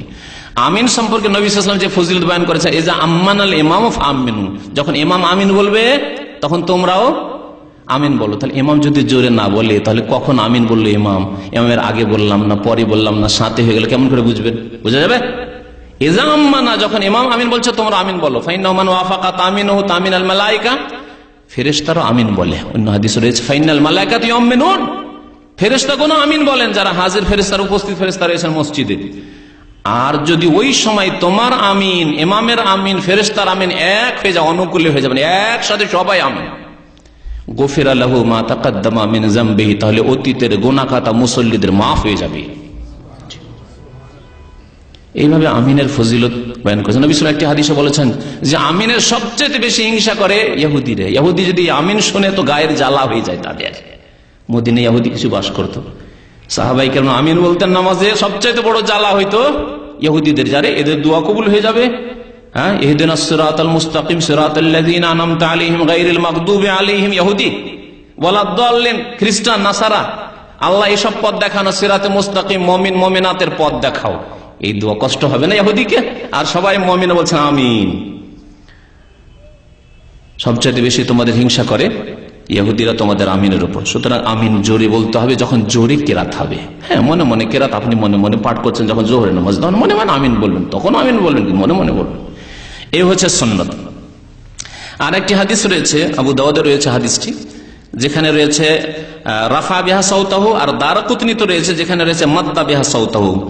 ওয়াইল বিন হুজর রাদিয়াল্লাহু তাআলা আনহু বর্ণনা করেছেন, সাল্লাইতু খালফা রাসূলিল্লাহ, আমি আল্লাহর রাসূল সাল্লাল্লাহু আলাইহি ওয়াসাল্লামের পিছনে নামাজ পড়লাম। ফালাম্মা কালা ওয়ালাদ-দাল্লিন, যখন ওয়ালাদ-দাল্লিন বললেন, কালা আমিন, নবী সাল্লাল্লাহু আলাইহি ওয়াসাল্লাম বললেন আমিন।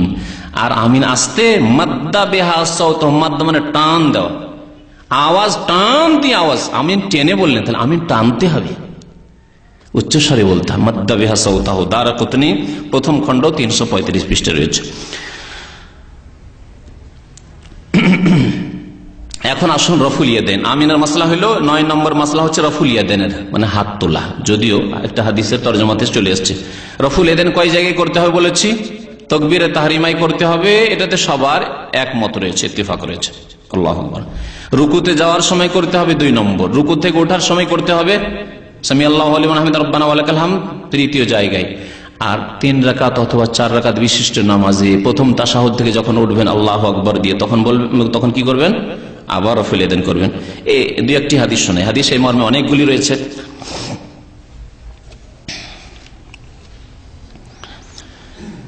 ইবনে উমর রাদিয়াল্লাহু তাআলা আনহুমা আর আমল বলছেন, কানা ইযা দাখালা ফিস সালাতে, যখন নামাজে প্রবেশ করতেন, কাব্বারা, তাকবীর বলতেন, ওয়া রাফা ইয়াদাইহি, 2 হাত উঠাইতেন। ওয়া ইযা রাকা, যখন রুকুতে যেতেন, রাফা ইয়াদাইহি, তখন রাফা ইয়াদাইন করতেন 2টি। ওয়া ইযা ক্বালা সামি আল্লাহু লিমান হামিদা, যখন সামি আল্লাহু লিমান হামিদা রব্বানা ওয়া লাকাল হামদ বলতেন, রাফা ইয়াদাইহি, তখনও কি করতেন? রফুল ইয়াদাইন করতেন। ওয়া ইযা কামা মিনার রাকাতাইনি রাফা ইয়াদাইহি, আর 2 রাকাত পড়ে, 3 রাকাত নামাজে যেমন মাগরিবের নামাজ, হ্যাঁ ওই রকমই 4 রাকাত বিশিষ্ট নামাজ, যখন প্রথম তাশাহুদ পড়ে উঠতেন, 2 রাকাত নামাজ পড়ে রাফা ইয়াদাইহি, তখনও 2 হাত উত্তোলন করতেন, রফুল ইয়াদাইন করতেন। ওয়া রাফা যালিকা ইবনে উমর ইলা নবিয়্যিল্লাহ সাল্লাল্লাহু আলাইহি ওয়াসাল্লাম, বললেন যে এটি নবী করিম সাল্লাল্লাহু আলাইহি ওয়াসাল্লামের আমল ছিল। নবী সাল্লাল্লাহু আলাইহি ওয়াসাল্লামের নামাজ এইরকম ছিল, 4 জায়গায় রাফা ইয়াদাইন করে। সহিহ বুখারীতে হাদিস রয়েছে। সহিহ বুখারীতে আরেকটি হাদিস রয়েছে, তিনি বর্ণনা করেছেন আব্দুল্লাহ বিন উমর রাদিয়াল্লাহু তাআলা আনহুমা, ইযা কামা ইলা সালাতে, বলছে রাআইতু রাসূলুল্লাহ সাল্লাল্লাহু আলাইহি ওয়াসাল্লাম, আমি আল্লাহ রাসূল সাল্লাল্লাহু আলাইহি ওয়াসাল্লামকে দেখেছি, ইযা কামা ইলা সালাতে, যখন নামাজে দাঁড়াতেন, ইযা কামা ফিস সালাতে রাফা ইয়াদাইহি হাত্তা ইয়াকুনা হাযওয়া মানকাবাইহি, 2 হাত উঠাইতেন, রফুল ইয়াদাইন করতেন কাঁধ পর্যন্ত, এই যে মানকাবি পর্যন্ত। ওয়া কানা ইয়াফআলু যালিকা হিনা ইউকাব্বিরু লিরুকু, রুকুর জন্য যখন তাকবীর বলতেন তখনও করতেন। ওয়া ইয়াফআলু যালিকা ইযা রাফা রাসা মিনার রুকু, রুকু থেকে যখন মাথা উঠাইতেন তখনও করতেন। ওয়া ইয়াকুলু সামি আল্লাহু লিমান হামিদা ওয়া লা ইয়াফআলু যালিকা ফিস সুজুদে, সিজদায় গিয়ে বা 2 সিজদার মাঝখানে রফুল ইয়াদাইন করতেন না। মুত্তাফাকুন আলাইহি, বুখারী মুসলিম শরীফের হাদিস। তো এই ছিল রফুল ইয়াদাইন সম্পর্কে। আরেকটি মাসলা রয়েছে, যে মাসলার দলিল জানার প্রয়োজন রয়েছে, তা হচ্ছে রুকু থেকে সেজদা যাওয়ার সময়, রুকু থেকে উঠলেন, ওঠার পরে সেজদায় যাওয়ার সময় আগে হাত রাখবেন না হাঁটু রাখবেন, মাসলা বলেছি। কিন্তু এই ক্ষেত্রে উত্তম হচ্ছে এবং সহিহ সুন্নাত মোতাবেক আমল হচ্ছে আগে হাত রাখা। যদি ইমাম ইবনে তাইমিয়া রাহমাতুল্লাহ আলাইহি বলেছেন যে দুটোই জায়েজ রয়েছে, উত্তম মনোত্তমের প্রশ্ন। তবে সহিহ হাদিসটি শোনায় যে নবী সাল্লাল্লাহু আলাইহি ওয়াসাল্লাম কি বলেছেন। আবু হুরায়রা রাদিয়াল্লাহু তাআলা আনহু বর্ণনা করেছেন, ক্বালা রাসূলুল্লাহ সাল্লাল্লাহু আলাইহি ওয়াসাল্লাম, আল্লাহ রাসূল সাল্লাল্লাহু আলাইহি ওয়াসাল্লাম বলেছেন, ইযা সাজাদা আহাদুকুম, তোমাদের কেউ যখন সিজদা করবে, ফালা ইয়াবরুক কামা ইয়াবরুকুল বাইর, যেন না বসে কার মতো? উট। ফালা ইয়াবরুক, বসবে না, কামা ইয়াবরুকুল বাইর, যেমন উট বসে। উটের বসা বসবে না। উট কেমন করে বসে এখন হচ্ছে প্রশ্ন। উটের হাঁটু কোথায়? আমাদের হাঁটু, হাঁটু তো বুঝতে পারছেন, আমাদের হাঁটু পায়ে আছে, হাতে তো আর হাঁটু নেই। মানুষের যেহেতু হাত আছে আর পা আছে, কিন্তু উটের যেহেতু চার পা, চার পায়ের কোন পায়ে হাঁটু আছে? পিছের পায়ে না সামনের পায়ে? হাঁটু কিন্তু সামনের পায়ে। হাঁটু পেড়ে বসে, বসে না? প্রথম যখন উট বসে হাঁটুটা পেড়ে দেয়, পায়ের হাঁটুটা পেড়ে দেয় সামনের পায়ে, তারপরে বসে। এরকম করে বসে না, মানে পেছন দিকে আগে চলে না, সামনের দিকে আগে হাঁটু পেড়ে দিয়ে তারপরে বসে। নবী সাল্লাল্লাহু আলাইহি ওয়াসাল্লাম কি বলেন? ফালায়াবরু কামা ইয়াবরুকুল বাইর, বসবে না যেইভাবে উট বসে, তার মানে হাঁটু রাখবে না। এই হাদিসের ব্যাখ্যা হচ্ছে হাঁটু রাখবে না। তার ব্যাখ্যাও করে দেওয়া হচ্ছে তারপরে কাবলা রুকবাতাইহি, এবং দুই হাত যেন রাখে কাবলা রুকবাতাইহি, হাঁটুর আগে, হাঁটুর পূর্বে, দুই হাঁটুর পূর্বে কি রাখবে? দুই হাত। ওয়ালিয়াদা, অবশ্যই যেন রাখে, ইয়াদাইহি, দুই হাত, কাবলা রুকবাতাইহি, দুই হাঁটুর পূর্বে। আল্লামা আলবানী রহমতুল্লাহ আলাইহি বলছেন হাদিসটি সহিহ। এই হাদিস স্পষ্ট করে আগে হাত রাখা হচ্ছে সুন্নাত। আরেকটি হাদিস আছে এর বিপরীত, যেটি যে ভাইয়েরা আগে হাঁটু রাখে তারা পেশ করে। হাদিসটি শুনিয়ে দিই। ওয়াইল বিন হুজর রাদিয়াল্লাহু তাআলা বলেছেন, আগের হাদিসটা আবু হুরায়রা রাদিয়াল্লাহু তাআলা বর্ণনা করেছেন, কি ওয়াইল বিন হুজর কাল রাআইতুন নবী সাল্লাল্লাহু আলাইহি ওয়াসাল্লাম, নবী সাল্লাল্লাহু আলাইহি ওয়াসাল্লাম আমি দেখেছি ইযা সাজাদা, যখন সিজদায় গেলেন, ওয়াযা রুকবাতাইহি কাবলা ইয়াদাইহি, হাঁটু রাখলেন হাতের পূর্বে, হাঁটু রাখলেন হাতের পূর্বে, হাঁটু রাখলেন। তাহলে কি বোঝা গেল? আগের হাদিসটি ছিল নবী সাল্লাল্লাহু আলাইহি ওয়াসাল্লামের আদেশ, বচন, হুকুম, আর এটি হচ্ছে নবী সাল্লাল্লাহু আলাইহি ওয়াসাল্লামের আমল, কর্ম। এক, মনে রাখবেন এই পয়েন্টটি। যখন উঠতেন রাফাইয়াদেহি কাবলা রুকবাতাইহি, তখন হাত উঠিয়ে নিতেন কাবলা রুকবাতাইহি। আল্লামা আলবানী বলছেন যায়িফুন, হাদিসটি যায়িফ। ইবনে মাজাহ 882 নম্বর, যায়িফ ইবনে মাজাহ, এগুলি বাংলায় অনুবাদ হচ্ছে, ঢাকায় পাওয়া যাচ্ছে। তো তাতে তিনি বলেছেন হাদিসটি যায়িফ। তো এই ছিল হাদিস, যে হাদিসটি পেশ করে তারা বলে যে আগে হাঁটু রাখতে হবে। তো এখন শোনেন দুটি বিষয়। একটি বিষয় হচ্ছে যে নবী সাল্লাল্লাহু আলাইহি ওয়াসাল্লামের রাখার যে আমলটির কথা উল্লেখ করলেন ওয়াইল বিন হুজর, সেই হাদিসটি যায়িফ, দুর্বল। আর হাত রাখার হাদিসটি আগে যেটিতে রয়েছে সেটা হচ্ছে সহিহ। তাহলে সহিহ আর যায়িফে যদি বিরোধ হয় তাহলে কোনটাকে নিতে হবে? সহিহ নিতে হবে। এক। দুই নম্বর, আরেকটি মুহাদ্দিসিনদের নীতিমালা, কায়দা রয়েছে যে নবী সাল্লাল্লাহু আলাইহি ওয়াসাল্লামের কর্ম আর বচনে যদি বিরোধ হয় তাহলে কোনটিকে নিতে হবে? হুকুম, আদেশ, বচনটিকে নিতে হবে। যেমন আল্লাহ পাকের হুকুম, রাসূলুল্লাহ সাল্লাল্লাহু আলাইহি ওয়াসাল্লাম হুকুম যে আমরা কয়টা বিয়ে করতে পারি? 4টা। নবী সাল্লাল্লাহু আলাইহি ওয়াসাল্লাম কয়টা করেছেন? এক জামানে একসাথে 9টা। এমনি তো ইন্তেকাল করে বা তালাক দিয়ে, তা আপনিও 100-200টা করেন না কেন?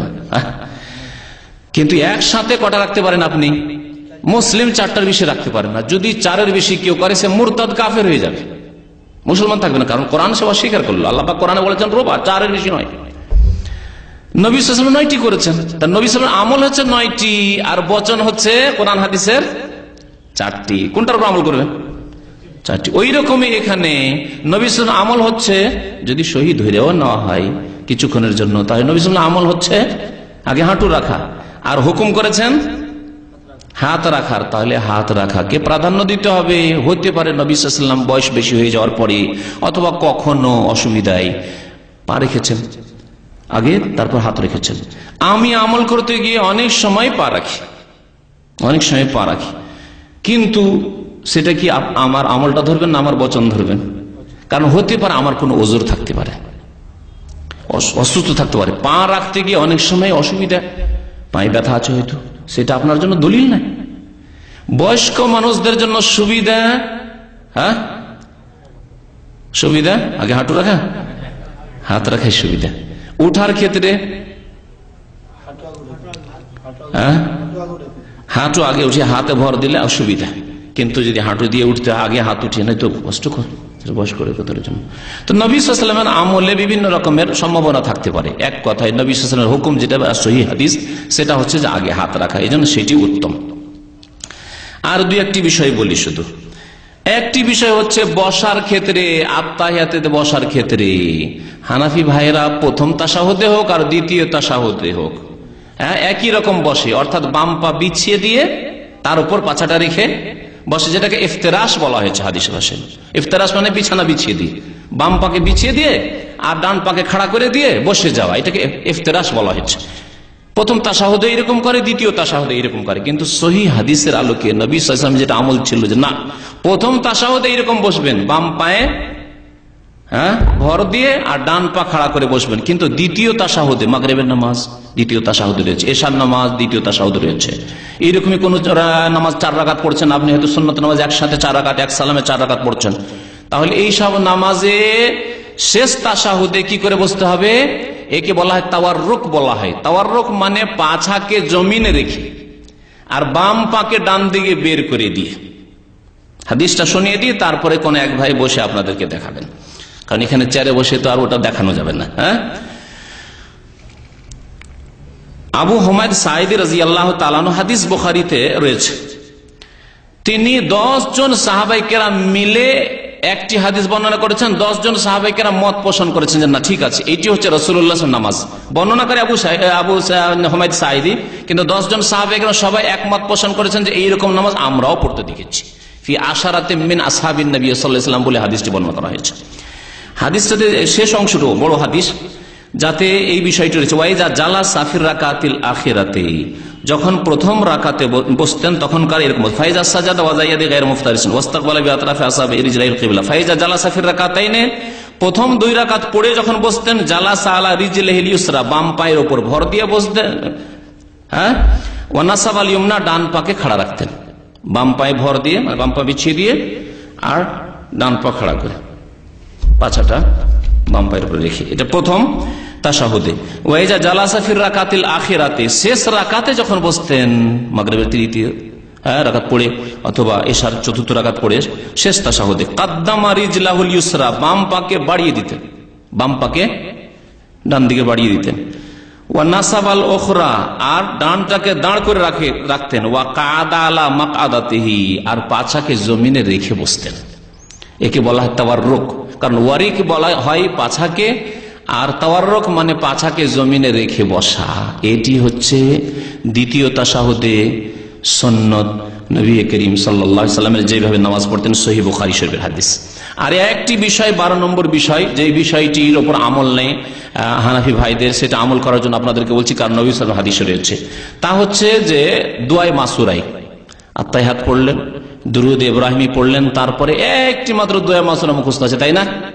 আল্লাহুম্মা ইন্নী যালামতু নাফসি যুলমান কাসীরা। আর নবী সাল্লাল্লাহু আলাইহি ওয়াসাল্লাম যে আদেশ করেছেন, সারা জীবন প্রত্যেক নামাজে পড়েছেন, সেই দোয়াটি আপনারা অধিকাংশ মানুষ পড়েন না, হানাফি ভাইরা পড়েন না। আমল কি পরিবর্তন করতে হবে না? সংশোধন কি করতে হবে না? অবশ্যই। জানা ছিল না, ভালো কথা, জানা ছিল না, জেনেছেন, অবশ্যই সংশোধন করতে হবে। শোনেন হাদিস এই ক্ষেত্রে। আবু হুরায়রা রাদিয়াল্লাহু তাআলা আনহু বর্ণনা করছেন, কাল কানা রাসূলুল্লাহ সাল্লাল্লাহু আলাইহি ওয়াসাল্লাম ইয়াদউ, রাসূলুল্লাহ সাল্লাল্লাহু আলাইহি ওয়াসাল্লাম দোয়া করতেন, আল্লাহুম্মা ইন্নী আউযু বিকা মিন আযাবিল কবরি ওয়া মিন আযাবিন নারি ওয়া মিন ফিতনাতিল মাহইয়া ওয়াল মামাত ওয়া মিন ফিতনাতিল মাসিহিদ দাজ্জাল। বুখারী মুসলিমের মুত্তাফাক আলাইহি হাদিস। এটা দোয়া করতেন, নামাজের মধ্যে দোয়া ছিল, আগের হাদিস আসছে। আন আবি হুরায়রা, আবু হুরায়রা রাদিয়াল্লাহু তাআলা আনহু বর্ণনা করছেন, ইয়াকুল কালা রাসূলুল্লাহ সাল্লাল্লাহু আলাইহি ওয়াসাল্লাম, আল্লাহ রাসূল সাল্লাল্লাহু আলাইহি ওয়াসাল্লাম বলেছেন, ইযা ফারাকা আহাদুকুম মিনাত তাশাহুদিল আখিরি, তোমাদের যে কেউ যখন শেষ তাশাহুদ শেষ করবে, আত্তাহিয়াত শেষ হইলো, দুরুদ ইব্রাহিমী শেষ হইলো, ফালিয়াতাআউযাজ বিল্লাহি মিন আরবা, 4টি বিষয় থেকে আল্লাহর কাছে আশ্রয় চেয়ে নাও, পানাহ চেয়ে নাও, আল্লাহর কাছে পানাহ চাও, আশ্রয় চাও। মিন আযাবে জাহান্নাম, বলো আল্লাহুম্মা ইন্নী আউযু বিকা মিন আযাবে জাহান্নাম ওয়া মিন আযাবিল কবরি ওয়া মিন ফিতনাতিল মাহইয়া ওয়াল মামাত ওয়া মিন শাররিল মাসিহিদ দাজ্জাল ওয়া মিন ফিতনাতিল মাসিহিদ দাজ্জাল। বিভিন্ন শব্দ দিয়ে এসেছে, 4টি থেকে পানাহ চেয়েছেন। আরেকটি riwayate আরেকটু বাড়তি আছে 5 নম্বরে, ওয়া মিনাল মাসামি ওয়াল মাগরাম, আল্লাহ গুনাহ থেকে এবং ঋণ থেকে। তাহলে গুনাহ আর ঋণ যদি আলাদা আলাদা ধরি তো 6টি বিষয় হয়ে যায়। মশহুর হচ্ছে এই 4টি। তো এই দোয়া নবী সাল্লাল্লাহু আলাইহি ওয়াসাল্লাম পড়েছেন, আর ফালিয়াতাআওয়াজ আদেশও করেছেন পড়তে। ফালিয়াতাআওয়াজ, তোমরা 4টি জিনিস থেকে তাশাহুদের শেষে কি করবে? পানাহ চেয়ে নেবে। আদেশ করলেন রাসূলুল্লাহ সাল্লাল্লাহু আলাইহি ওয়াসাল্লাম নামাজে, আর এই আদেশ পালন সারা জীবন করলেন না। কেমন নামাজ পড়লেন তাহলে? এজন্য আল্লামা নাসিরুদ্দিন আলবানী তার নবী সাল্লাল্লাহু আলাইহি ওয়াসাল্লামের যে নামাজ বাংলায় ছেপেছে বইটি, তাতে বলেছেন যে এই 4টি জিনিস থেকে পানাহ চাওয়া ওয়াজিব। 4টি জিনিস থেকে পানাহ চাওয়া ওয়াজিব। আল্লাহ পাক রব্বুল আলামিন যেন আমাদেরকে সহিহ হাদিস মোতাবেক নামাজ আদায় করার তৌফিক দান করেন। আল্লাহ পাক আমাদের যেন গুনাহ খাতা মাফ করে দেন, আমাদেরকে নেক আমলের তৌফিক দান করেন। আল্লাহ পাক আমাদের গোড়ামি যেন শেষ করে দেন। আল্লাহ পাক আমাদেরকে যেন হক পর্যন্ত, সত্য পর্যন্ত পৌঁছার তৌফিক দান করেন। আল্লাহ নামাজের ক্ষেত্রে, অন্য ইবাদত বন্দেগীর ক্ষেত্রে, আকীদা আমল বিশ্বাসের ক্ষেত্রে, যে কোনো আমলের ক্ষেত্রে আল্লাহ যেটি হক, যেটি সত্য, সেখান পর্যন্ত প্রত্যেক মুসলিমকে পৌঁছার তৌফিক দান করো। আল্লাহ আমরা তোমাদের কাছে হক, তোমার কাছে হক চাই। আল্লাহ ইয়া আরহামার রাহিমিন, আল্লাহ তুমি আমাদেরকে হকের সন্ধান দাও। আল্লাহ আমাদের গুনাহ খাতা তুমি মাফ করে দাও। আল্লাহ আমাদের ভুল ত্রুটি মাফ করে দাও, এবং সত্য যেখানে আছে সেখান থেকে আমাদেরকে সত্য গ্রহণ করার তৌফিক দান করো। আল্লাহ তোমার নবী সাল্লাল্লাহু আলাইহি ওয়াসাল্লামের মতো আমাদেরকে নামাজ আদায় করার তৌফিক দান করো।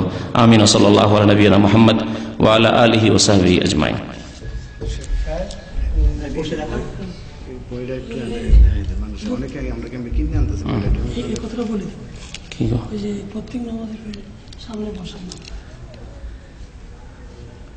প্রত্যেক নামাজের পরে ইমামকে মুক্তাদির দিকে ঘুরে বসে, হ্যাঁ হ্যাঁ, এ একটি বিষয়। হানাফি ইমাম সাহেবরা সুন্নতের খেলাফে এখানে আরেকটি কাজ করে কি, একটু কাত হয়ে বসবে, সোজা হয়ে বসেন, একটু কাত হয়, একটু কাত হয়, সামান্য একটু কাত হবে ডান দিকে। এর মধ্যে আবার ওদের যারা বেরলবি তাদের এক শিরকি আকীদা ঢুকানো আছে। আটরসি মাইজ ভান্ডারি, যারা নিজেদেরকে সুন্নি আহলে সুন্নাত বলে, কিন্তু ওরা ওই কবর মাজার পূজা করে। ইন্ডিয়া বাংলাদেশে বেরলবি রেজবি যারা, তাদের ইমামরা ডান দিকে একটু কাত হয় আর বলে যে নামাজের কিবলা ছিল কাবা আর মোনাজাতের কিবলা হচ্ছে গৌসুল আজম বড় পীর ইরাক। তাহলে যদি ভারত বাংলাদেশ থেকে একটু ডান দিকে কাত হন, তাহলে কিবলা কি হবে মোনাজাতে? বাগদাদ শরীফ, আব্দুল কাদের জিলানীর মাজার। এই শিরকি আকীদা নিয়ে মোনাজাত শুরু করে। সুন্নত হচ্ছে নবী সাল্লাল্লাহু আলাইহি ওয়াসাল্লাম আকবাল আলাইনা, ওই দলিলটি নিয়ে আসা হয়নি। 12টি বিষয় নিয়ে এসেছে, আরো বলেছি এই জন্য যে বেশ কিছু বিষয় রয়েছে যেগুলোতে ভুল ত্রুটি রয়েছে। নবী সাল্লাল্লাহু আলাইহি ওয়াসাল্লাম যখন সালাম ফিরতেন, আকবাল আলাইনা বিওয়াজহিহি, আমাদের দিকে তার মুখমণ্ডল ফিরিয়ে বসতেন। আর বসার উত্তম তরিকা হচ্ছে এটি, নামাজ শেষ হয়ে গেল, এখন মুখমণ্ডল সোজা হয়ে আপনার সামনে বসতে। আপনার সামনে থেকে যদি কাঁথিয়ে, আমরা মাঝে মাঝে কাজে ব্যস্ত থাকি, কম্পিউটারে কাজ করি, একটা লোক দেখা করতে এসছে আর কম্পিউটারের কাজই যদি করতে থাকি, শুনছি ওর কথা, কিন্তু কাঁথিয়ে মাইন্ড করে না, হ্যাঁ করবে না। কিন্তু যদি সোজা, যেমন একটা লোক সাক্ষাৎ করতেছে, হ্যাঁ বলেন কি, খুশি না, আমার দিকে মনোযোগ দিয়ে কথা শুনছে। তো নবী সাল্লাল্লাহু আলাইহি ওয়াসাল্লাম পুরো চেহারা ফিরিয়ে বসতেন মুক্তাদিদের দিকে সালাম ফেরার পরে। এইভাবে বসতে হবে। তারপরে যেগুলি জিকির আজকার রয়েছে, তসবিহ রয়েছে, সেগুলি করবে। মোনাজাত না, সম্মিলিত মোনাজাত না। এই ক্ষেত্রে উত্তম হচ্ছে বারবার ইশারা করা, যেমন হাদিস দ্বারা আছে। কিন্তু এই ক্ষেত্রে অত শক্ত হওয়ার প্রয়োজন নেই। আল্লাহর নাম যেখানে যেখানে আসছে সেখানে যদি উঠায় বা একবারও কেউ উঠায়, তো এই নিয়ে তর্ক বিতর্ক করবে না, কারণ এই বিষয়টি অত স্পষ্ট নয় যত হয়তো অনেকে মনে করছেন। এই জন্য বাড়াবাড়ি না করে এই ক্ষেত্রে, কারণ এই ক্ষেত্রে ছোট ছোট একেবারে ছোট মাসলা নিয়ে অত বাড়াবাড়ি করার দরকার নেই, এতে নামাজে এমন কোনো যায় আসে না। তবে যেখানে আল্লাহর নাম আসবে সেখানে যদি ইশারা করে তো এটি ভালো। আত্তাহিয়াত যতক্ষণ পড়তে থাকবেন, তাশাহুদ ততক্ষণ ইশারা করবেন, এটি হচ্ছে উত্তম। আরব যারা সহিহ হাদিস মোতাবেক নামাজ পড়ে তারা এইভাবে নামাজ পড়ে। কিন্তু যদি কেউ এক দুবার উঠায় তো আশা করি নামাজে অসুবিধা নেই, কারণ হয়তো মনে করছে যে না, বারবার উঠালে ও মনে করছে যে হয়তো আমার ডিস্টার্ব হবে নামাজে, কিন্তু এমন কিছু নাই। এটি হচ্ছে বরং নবী সাল্লাল্লাহু আলাইহি ওয়াসাল্লাম জবানে দোয়া করতেন এবং ইশারা দিয়ে দোয়া করতেন, যেমন হাদিস ইয়াদউ বিহা হাদিস এসেছে। ওইটি কি মহিলা পুরুষের নামাজে কোনো পার্থক্য নাই, গত সপ্তাহের আগের সপ্তাহের বক্তব্যে বলা হয়েছে। আর বিস্তারিত আলোচনার জন্য যে যে পয়েন্টগুলিতে তারা বলে যে পার্থক্য আছে, সে সম্পর্কে আলোচনা করতে হলে একটা দীর্ঘ আলোচনা, কমপক্ষে 1.5 ঘন্টা আলোচনার প্রয়োজন আছে। কোনোদিন ইনশাআল্লাহ করবো। কোনো পার্থক্য নেই, তবে আজান ছাড়া, মহিলারা আজান দিবে না। তারপরে লাইনে দাঁড়ানো, কতগুলি জিনিস রয়েছে, সেগুলি রয়েছে। কিন্তু নামাজের ক্ষেত্রে, বসা বসির ক্ষেত্রে, হাত বাঁধার ক্ষেত্রে মহিলারাই শুধু সুন্নতি নামাজ পড়বে, আপনারা সব ভুল নামাজ পড়ে জয়ীফ নামাজ পড়বেন, এমন কিছু না। আপনারা অবু করবে হাত বাঁধবেন আর মহিলারা অবু করবে হাত বাঁধবে। আপনারা সুন্নত মোতাবেক যেমন পাছাটা উঠিয়ে একবারে পুরো সেজদা যাচ্ছেন, ওই রকমই তারাও করবে। আপনারা যেমন হাতটাকে উঠিয়ে থাকছেন, একটা বকরির বাচ্চা যেমন যেতে পারতো এরকম করে, তেমন মহিলারা করবে। মানে মহিলারা একবারে চেপে বসবে এরকম করে। নবী সাল্লাল্লাহু আলাইহি ওয়াসাল্লাম কুকুরের মতো হাত পেড়ে বসতে নিষেধ করেছেন নামাজে। মহিলারা কুকুরের মতো হাত পেড়ে নামাজ পড়ে, এটি নবী সাল্লাল্লাহু আলাইহি ওয়াসাল্লামের নাফরমানি, বিরোধিতা করা, নিষেধ করেছেন নবী সাল্লাল্লাহু আলাইহি ওয়াসাল্লাম এরকম। তো এইগুলি পার্থক্য নেই, এই পার্থক্যগুলি মহিলাদের নামাজে নেই। তারা পাছা উঠিয়ে সেজদা করবে, তারপরে আপনার হাতটাকে যেভাবে আপনারা রেখে নামাজ পড়ছে সেইভাবে পড়বে, এইভাবে নয় বিছিয়ে দেবে না হাতকে। ওয়ালা ইফতারিশ ইফতিরাশাল কালবি, কুকুরের মতো করে বিছাবে না, নবী সাল্লাল্লাহু আলাইহি ওয়াসাল্লাম হাদিস। তো 12টি বিষয় যেহেতু নিয়ে আসে, তাতে 1 ঘন্টা শেষ হয়ে গেছে, বুঝতে পেরেছেন। সুতরাং কথা যেন লম্বা না হয়ে যায়, সেই জন্য বাকি মাসলা মাসলা ইনশাআল্লাহ তাআলা, নারী পুরুষের নামাজে পার্থক্য নেই, যেগুলি পার্থক্য তারা করেছে সেগুলির ইনশাআল্লাহ সহিহ হাদিস মোতাবেক কোন একদিন আলোচনা করবো ইনশাআল্লাহ খুব তাড়াতাড়ি।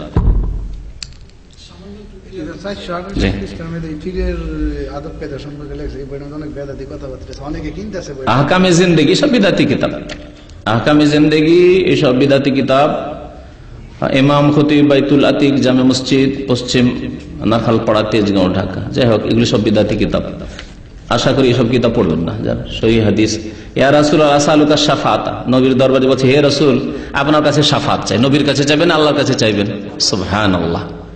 আমরা গিয়ে আর যাওয়ারও প্রয়োজন, এখান থেকে বলে আল্লাহ তোমার নবীর শাফাত দান করো।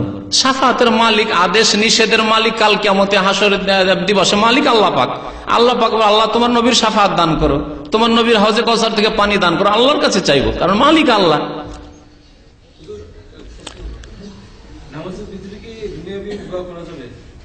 নামাজের ভিতরে দোয়া কোথায় করবেন? সেজদায়। ফরজ নামাজে সেজদার তসবিহ আর হাদিসের দোয়াগুলি যথেষ্ট। আর নিজের ভাষায় দোয়া, যদিও বেশ কিছু ওলামা বলেছেন, এখানকার ওলামারা এই ফতোয়া দিচ্ছেন যে নফল সুন্নত এগুলোতে করতে পারেন আপনি, যদি আরবি জানা নেই এমন কিছু চাইবেন, তবে নামাজের বাইরে করলে ভালো কথা। কারণ সাধারণ মানুষ আজকাল যদি বলে নামাজের মধ্যে বাংলায় দোয়া, অথচ তাদের মাযহাবে রয়েছে যে ফার্সিতে তাকবীর দেওয়া যায় যাচ্ছে। যারা আপত্তি করবে তাদের নিকট আল্লাহ বুজরুগ বার্তার আস দিয়ে নামাজ শুরু করা, ওটা তো বলিই নি। যদি ফেকার কেতাব নিয়ে এসে খুললে বয়ান করি, তো আমাদের আজ এইসব আলেম ভাইরা আছে একমত হবে, আর না হলে তাদের একমত হইতে হবে, যদি না হয়তো কিতাব খুলে যে ইমাম আবু হানিফা রাহমাতুল্লাহ আলাইহির নিকটে আল্লাহ বুজরুগ বার্তার আস বলা যায় যাচ্ছে। ইরানিরা ফার্সি ভাষা দিয়ে নামাজ সারতে পারে। তো কথা হচ্ছে, যদি তারা যদি এটা করতে পারে, তো বাংলা আর ফার্সিতে কি পার্থক্য আছে? কোনো পার্থক্য নাই। ফার্সি শুধুমাত্র ইরানের ভাষা, আর বাংলা বাংলাদেশের ভাষার উপরন্ত পশ্চিমবঙ্গের ভাষা, আসামের ভাষা, লন্ডনে গোটা মহল্লা এলাকা বাঙালির বাঙালি হয়ে আছে, মিসফালে বাঙালির বাঙালি হয়ে আছে। তো বাংলা ভাষায় কারো হবে জায়েজ হবে না? আল্লাহ মহান এই কথা বলে নামাজ শুরু করা। কথা হচ্ছে যে না, ওগুলো শুরু করতে বলছে না, কিন্তু দুয়ার ক্ষেত্রে সেজদা, দুয়ার ক্ষেত্রে হচ্ছে দুইটি, একটা হচ্ছে সেজদা আর আরেকটি হচ্ছে আত্তাহিয়াত দুরুদের পরে জায়গা। এই জায়গাগুলিতে নিজের নামাজে, নফল নামাজে, তাহাজ্জুদের নামাজে আপনি দোয়া করতে পারবেন, যদি মনে করেন যে আমি কিছু চাইবো, আরবি জানছি না আমি, কিন্তু যেমন আমি আরবি জানি, আমি আমার নামাজের মধ্যে আমি আরবি দিয়ে দোয়া চাইবো, কোরআন হাদিসের দোয়া দিয়ে চেষ্টা করবো। যদি তা দিয়ে না হয়, তো আমি নিজে বানিয়ে আরবি দিয়ে আল্লাহর কাছে চাইবো, চাইতে পারবো। তো এটি হচ্ছে আরবি দিয়ে দোয়া করা অবশ্যই উত্তম, কিন্তু যে ভাইয়ের জানা নেই সে নিজ নিজ ভাষা দিয়ে দোয়া করবে, যাতে বুঝে সুঝে সে আল্লাহ পাকের কাছে চাইতে পারে।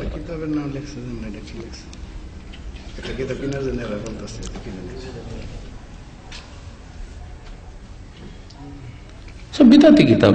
দেখেন না, এই পুস্তকখানা তরিকতের ইমাম আওলাদে রসুল সৈয়দ আহমদ কবির রেফাই এত বড় বিদাতি ছিল যে এই রেফাই কথাই উল্লেখ করা হয়েছে যে মদিনায় এসে যখন একটা কবিতা পড়ে দুরুদ পড়লো, তখন নবী সাল্লাল্লাহু আলাইহি ওয়াসাল্লাম কবর থেকে হাত বেরিয়ে চলে আসলো লম্বা, আর সব চুমো দিতে লাগলো। দিতে দিতে আব্দুল কাদের জিলানী ছিল, 90,000 লোকের চুমো দিল। তখনকার 90,000-এর জন্য যদি নবীর হাত বেরিয়ে আসে, আজকে 30 লক্ষ লোক আছে। 90,000 কোথায়, 30 লক্ষ কমপক্ষে 50 লক্ষ হাজি সাহেবরা আসছে হজের মৌসুমে। 1400 বছর আর কোনোদিনই কোনো হাত বেরোলো না। হ্যাঁ, এসব গুমরাহি কথাবার্তা। আর যদি হাতি বেরোতো, তো সবচেয়ে প্রিয়তমা ব্যক্তি মা আয়েশা রাদিয়াল্লাহু তাআলা মাঝে মাঝে তো হাত বেরোতো। 18 বছরের যুবতী মানুষ বিধবা হচ্ছে, আর কোনোদিন হাত বেরোলো না মা আয়েশার জন্য রাদিয়াল্লাহু তাআলা। আর এই বিদাতির জন্য হাত বেরোয়। তো এই হলো বিদাতিদের কিতাবের অবস্থা। জি, নামাজের পরে সুন্নতি জিকির করা যায় আছে, বরং সুন্নত আছে।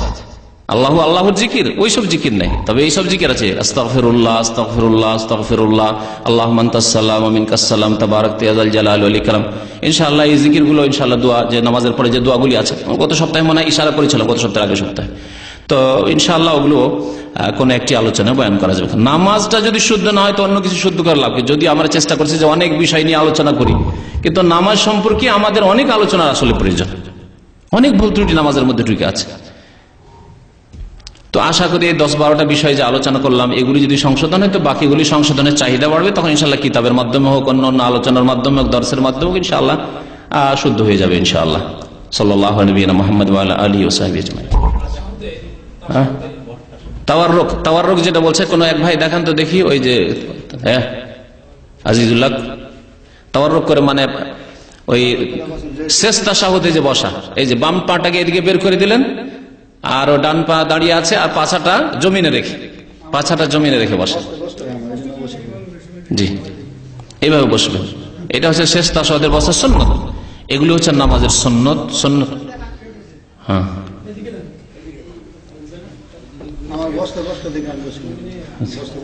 না ওইটা পাটা ফেলে দেবেন, ওইভাবে বসবেন, কিন্তু পা ফেলে দেবেন। আচ্ছা আচ্ছা, কারো অসুবিধা থাকলে কোনো অসুবিধা নেই, সুন্নত এটি, সুন্নত, অসুবিধা নেই, পড়া যাবে। তাসবিহ পড়ার পরে সিজদাতে অন্য কোনো দোয়া যদি পড়তে যান, তাসবিহ পড়া, সুবহান রাব্বিয়াল আলা, সুবহান রাব্বিয়াল আলা, সুবহান রাব্বিয়াল আলা পড়ার পর পড়বেন আপনি অন্য দোয়া। জি, কি দ্রুত তাশাহুদ শেষ করে দেন, মুক্তাদি কি করবে? এবং তাশাহুদ পুরো করতে পারতেছে, উঠে গেছেন, এরকম যদি নিয়মিত হয় তো সেই মসজিদে নামাজ পড়েন। কেমন কথা, হয় তাকে হেদায়েত করেন।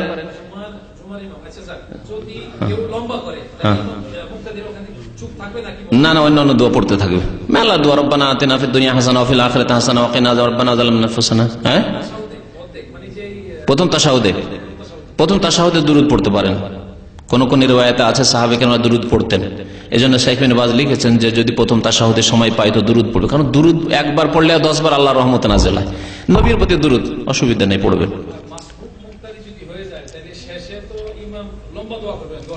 হ্যাঁ, দোয়া করতে পারে, সমস্যা নেই, দোয়া করতে পারে, দোয়া করার ক্ষেত্রে এটা দোয়া করতে পারে, কোনো অসুবিধা নেই।